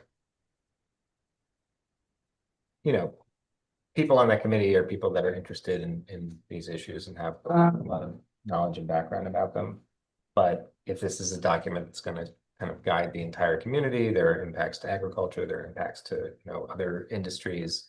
I think it would be useful to have some of that initial discussion happen, like maybe if we have them come to a board meeting and workshop some of those things, see what the themes are, and then they go back, produce something, and then we can look at it afterwards. Okay, so I was kind of thinking something similar. Now they do want to get our bronze status submission in for the May deadline, which means they want to have our submission in like a full month at least in advance, because they're not kidding about the level of granularity that goes into the points analysis. There was something that they told me they took points off for that I was like, really? Which was that our free exchange, because they don't accept donations when a volunteer is not present, they only gave us half the points because we're not open and on a predictable basis. I'm sorry, Goodwill, Salvation Army, no place that accepts donations. I was like- accepts them when someone's not I was there. like, could they? It's a hazard and liability. No, I was like, but their transfer station's open. But And people still leave stuff there. yeah, I was like, can't we just say, because you can still take stuff. Well, we also publish a schedule when volunteers are there, right? We don't have a schedule because it's kind of based on availability. Anyway, yeah, I was like, the coordinator, of course, was as frustrated as I was, but was like, they are very strict. And so they foresee getting a lot of questions back and then Do needing we to. have the matrix by which they calculate points Yeah, but it's, to the level of granularity that It's like Yeah. gymnastics judges. it is, yeah. It's like gymnastics judges. You don't know why they're. Well, no, each area of points is like a full, very wordy, like 1,000-page minimum about word. that. Yeah. Yeah, so the being open on a predictable basis is in there somewhere, but it's not like, you know, when you see the line item, you're like, great, we've got it. But then when you dig into it, it's like the standard they have is like gold level standard or bronze status, but just kidding. Okay, so the things that I was thinking is, you know, like they were saying, yeah, saying that we want to encourage biking is maybe not something that we want to do in our town as a priority, right? Because we don't have good, We have hills. Biking Yeah. around 80 We- square miles. well, also we don't, there's not infrastructure for commuting, bike commuting, right? Connecting the rail trail. We do, and it takes you How from dare you. Accord to Croxton. It's a revitalized Connected. transportation. There's a restaurant on one end and a There's park also a bathroom on the church, other. apparently. Yeah. Playground. So, Yeah, I don't think we should be promoting biking. I do also, I personally did, and I said this during the CPP. And I'll say it again now, we don't have a conservation crisis at all in this town. There are plenty of our resource, we have how many land trusts that operate here in our township? Like, it's crazy the amount of preservation we have, so like. When they're listing their priorities, I think it needs, myself, I would like to see that they're listing things that aren't just yeah, more conservation or more rail trail. Cause yes, those to me aren't priorities. Though helpful and great resources that we have, I don't think expanding them more and more over like. Making sure that there's support to the CPP, No, added there's to the difference funds, you between know? expanding them and what the purpose of the expansion is. So like expanding rail trails isn't promoting commuting, it's promoting recreational and economic. Yes. activity. I hear you though, but one thing I was thinking is like, I think leaning into promotion of energy efficiency is something that reduces greenhouse gas emissions and creates a better like cost savings to the homeowner And better do quality of life. and a better quality of life. And so I think as a promotion, it's more like housing forward to do that type of, Yeah. so like I'm with you on that. And I think we can make that suggestion. Yeah, I think just, I mean, I also though feel. In general, though, housing aside, that we have like if. Will become a state park, the whole town, at some point, if we don't stop. So, we'll be the new Yosemite. So, like, if that, it can go to that extreme too, is like what I don't want to happen also to this area. Yeah, I will say with Climate Smart, they have made it way more population and housing focused. Yeah. So I think this data was, you know, that's what I was kind of thinking is like, if we can put it, because I vote. One of the things I know is like doing new builds and stuff is like, and solar farms and all that is like really exciting, but the thing that has the biggest impact is making buildings efficient, taking a building that already exists and making it more energy efficient. And I think that type of thing is not about conservation, it's about like, you know. Impact, yeah. So I think they would be really open to that because the Climate Smart itself has shifted a lot more into that direction. They have a whole housing action section now. And I would also like. Again, a critique coming from the original CPP process. That while I don't think that more of our town needs to be preserved for conservation. I will agree with the priority of our prime and historic farmland that nutrients can't come back once it's developed. As a priority environmentally, that speaks to our food system, that speaks to the nutrition and being able to retain nutritional. Access in this area. So I think that that is a huge. Climate smart impact also. That I would like to see at least something mentioned. Okay, great.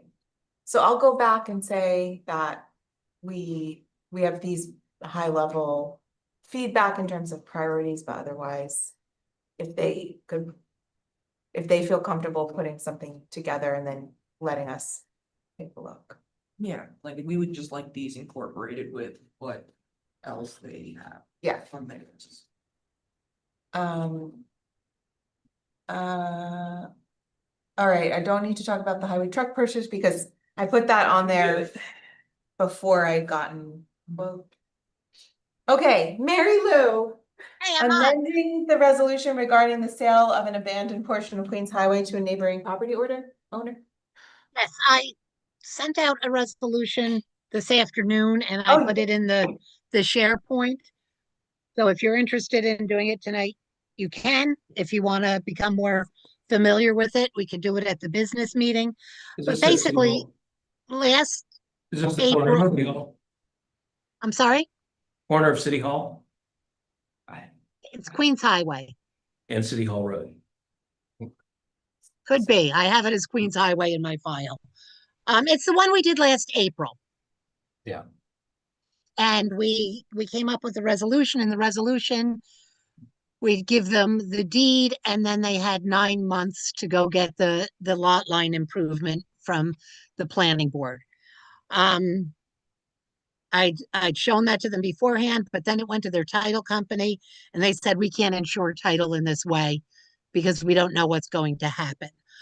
So I had a meeting with the title company and the various attorneys, and we came up with a different solution in which we approve a sale, again, subject to public referendum, but it would be contingent upon them in the next 9 months going to the planning board, getting the lot line of improvement. We would cooperate with them on that because we would still own the abandoned parcel. So we'd have to, consent to the application.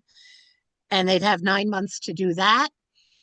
And if they get that done, then we can sign the deed over. There's the conditions of them paying us $1,000 and paying for all the expenses, including, and going back to my meeting with them late last year. So it's kind of just flipping to having the lot line improvement first, and then they'd get the deed. So you said public referendum, did you mean subject to permissive referendum? Permissive referendum, yes.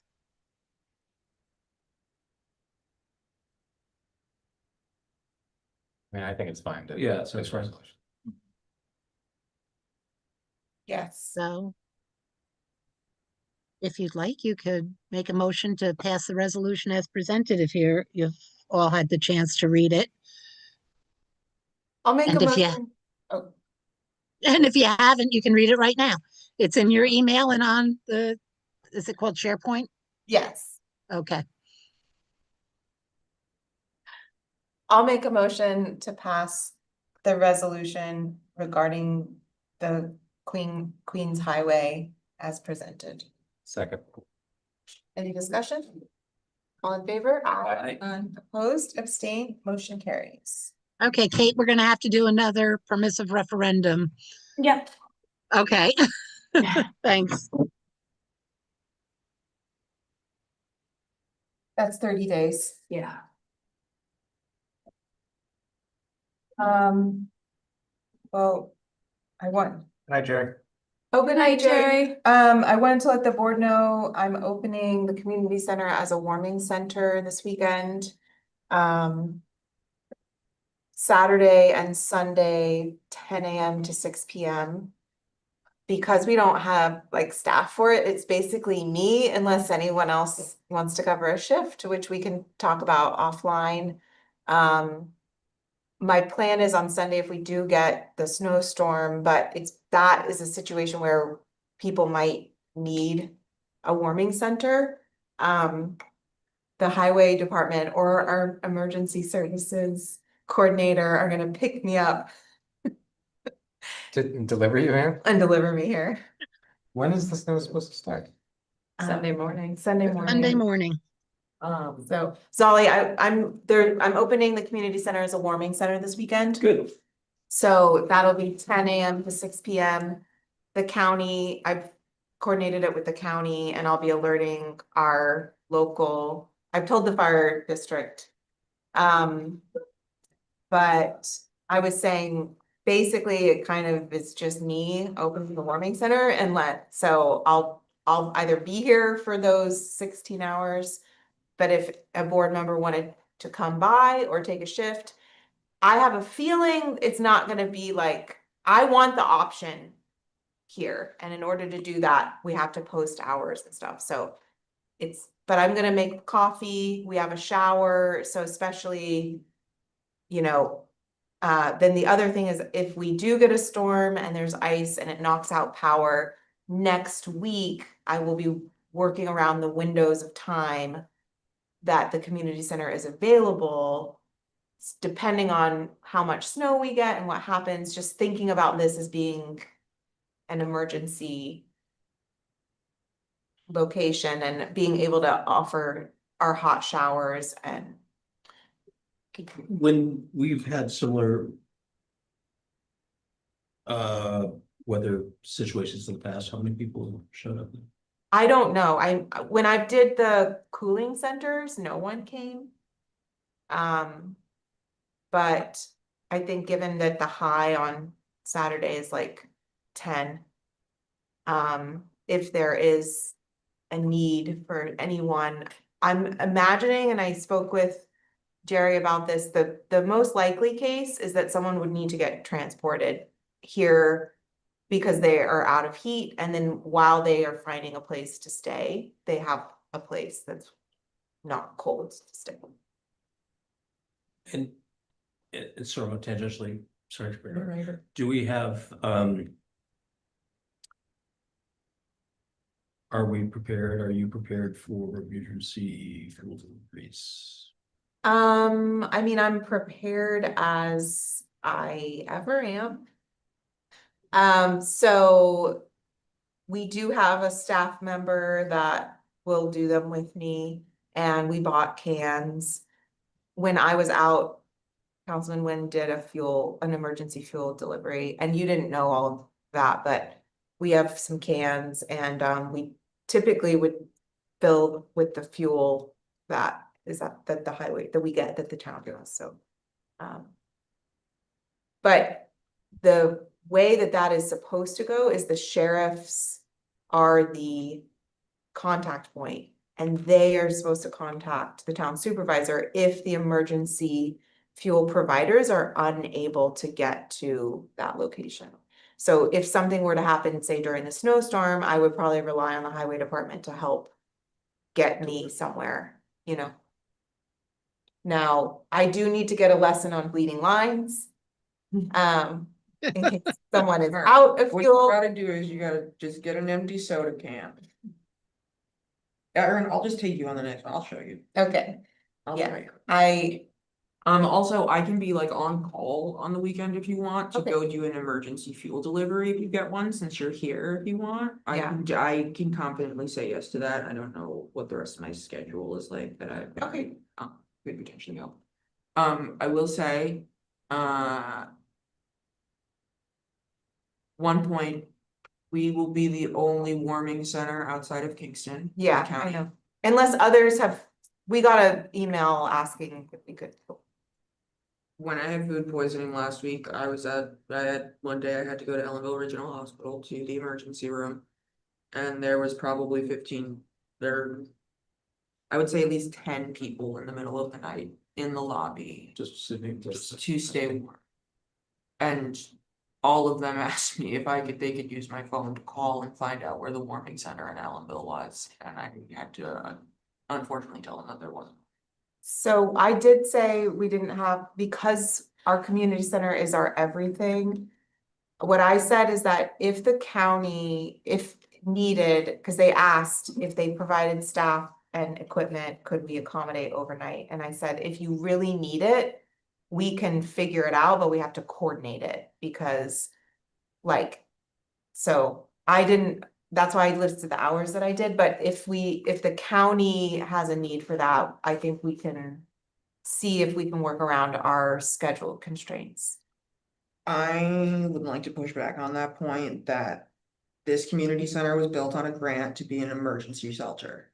In case of an emergency, natural disaster or weather emergency, it's supposed to be a shelter that can has cots in it and is available to sleep in. That is the risk that this community put in taking that grant and making our community center where all of our programming and all our meetings happen is. Unfortunately, if there's an emergency, I would rather know that there are people who would otherwise be freezing here than line dancing. Well, I agree with you. If there is an emergency, I don't think there's gonna be any programming though. Yeah, no, but. So we would yeah. absolutely open it up as the shelter. I'm talking Yes. about if they have people that they need to place somewhere and we don't have that equipment. We don't have beds. What, isn't the Algerville Fire Station also a emergency? Yeah, And so is Ackworth. or they can be. That was gonna be my next question. Can we maybe see or request? I think it's great to have this as a warming center, but could we possibly see if Ackworth, I did talk to them. who up by Queens could maybe activate? Oh, I for a didn't talk to- couple hours, or Yeah, I didn't I was talk to thinking we could two. maybe use the courthouse as an additional center. I was thinking that the last time it was. Well, the heater doesn't work in there. Well, right now, obviously it's not ideal, but. The I heater think doesn't work that if now. it's under 15, so. Well, yeah, so I was thinking that we should really have another satellite place to open as a warming or an electric charging station, like, charging station for people or somewhere to come Yeah. shower, what have you. When our town's, 90 square miles. This might be the center kind of, but it's not to everyone, so. Yeah. No, I want to be clear, what I was talking about with overnight is like this weekend, if they needed, like, I can't by Yeah, you can't myself stay post overnight. I got you. I'm overnight. sorry. I thought you were But saying. the if county on asked if scheduled they meetings could, and everything, and I was like. If they could use it for. if they were to assist with it by providing Staff. staff and the beds, Yeah. could we do that? And I said, absolutely, but just, we had to take it day by day. So we have to coordinate it, because it depends on what's going on. So Yeah. like, if there is an emergency, absolutely, we're not, yeah. But what I was talking about is just people needing a place to stay overnight if in a non-emergency, if there's not emergency declared, so. But we'll post that on the website. Didn't get around it today, so I wanted to let the board know that. That was it, except for our executive session, unless I missed something. Oh, I did miss something, you guys. Okay. It probably doesn't seem like a big deal to you, but the vouchers. So every voucher week is like, is the board, are we gonna do it out of a meeting, or are we gonna do it at a meeting? So I feel like I never know anymore. And I just wanted to bring up that having us do the audit outside of the meeting, I'm totally on board for. However, it creates these internal deadlines for when staff and I have to do everything so that I can offer a window for the board to sign up. And that creates quite a bit of stress. So when we're doing that and then we end up having to do the audit at the meeting anyway, it feels like, oh, we could have kind of, maybe not had that deadline. So two things is I just wanted to bring that up. Because especially on a week like this, it's very stressful because we're closed on Monday. So we're like working really hard to like get the vouchers done. But if we didn't need to have done that, then it feels like, it'd be nice to be able to plan, I think. And so two things I wanted to say is like, should we go back to doing it at the meeting, which makes the meetings really long, or could we have like a set schedule where like these two board members do it this time, these two board members do it this time, or do we say these two board members just do it every time? Because we do have, maybe you guys don't want to do that because you want to audit them sometimes, but anyway, I wanted to bring that up and see if we could come up with something that's a little bit more predictable. I don't mind coming in to sign them in your office. It's just depends on travel schedules. So. Yeah. So even there, if you have a assignment period, it's. You might have to, yeah. I don't mind coming into your office to do it. I just signing up on the calendar and like remembering to do that because it's not. For, 3.5 years, I did it at a meeting. That was the last Thursday of the month and like, I knew what that schedule was of I had to do it, so like. The fact that we break it into 2 abstracts for the month now, like I can't, my brain doesn't compute that to try to figure out when to come in and like remember to sign up on that calendar. I would prefer to just do it the whole month, one shot, and whether that's at a meeting or at your office is not particular to me, like, but if it's like the last week of the month, two of us have to sign up, like, it would be more helpful for me if it's like, I know the last week of the month I have to come sign on it at some point, if that makes sense, or like whatever week works for you. Do you get the calendar notifications on your phone? Yes. Cause I could just set up an automated, one of the things that I was thinking about, if you guys wanna keep doing it outside of the meeting is, part of the stress is I don't hear anything from anyone. So no one tells me that they can't come. So I'm like, sometimes on Thursdays, I'm like, okay, I guess no one's coming.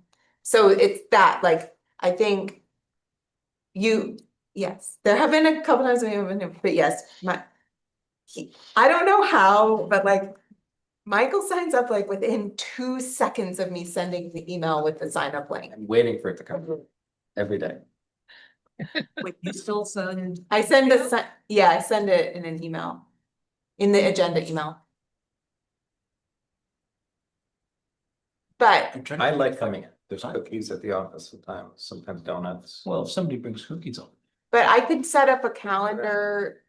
I I don't can know where to just set look. up a calendar thing that reminds everyone like a week in advance or something. Yeah, I think that would be helpful. Also though, can we, Well, can we also go back to only one? I Audit a like month? 2 Is because that you get bills paid faster and it's. we are now used to 2 in terms of like like two. paying Yeah. people, and there's a couple that we've realized are always late unless we have them. So unfortunately, Are you calling me out? no, I am not calling you out. Okay. I'm calling out the ones that we only have 2 weeks notice to pay before the deadline.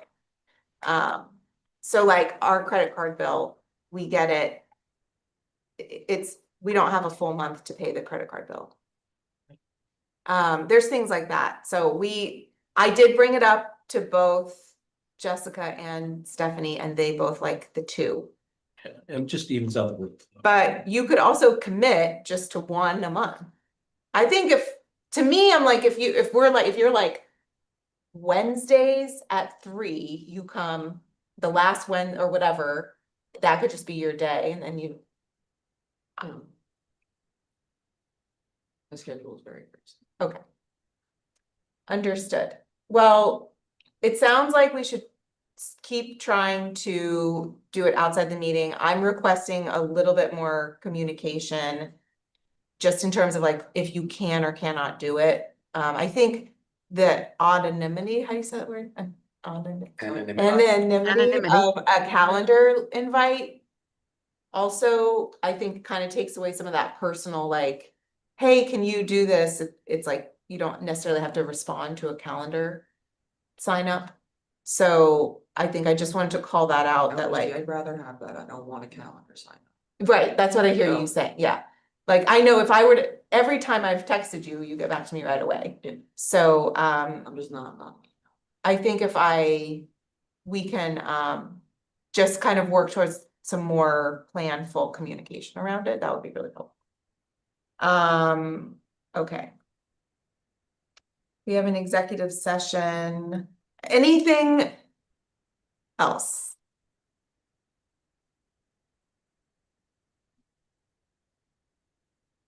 Nope. Okay. I'll make a motion that the Town of Rochester Town Board enters into executive session at 9:01 for the purposes of discussing matters that lead to the appointment of particular persons and matters regarding the litigation between Sue Bruck and the town of Rochester and potential litigation. Second. Any discussion? I, All in favor? Aye.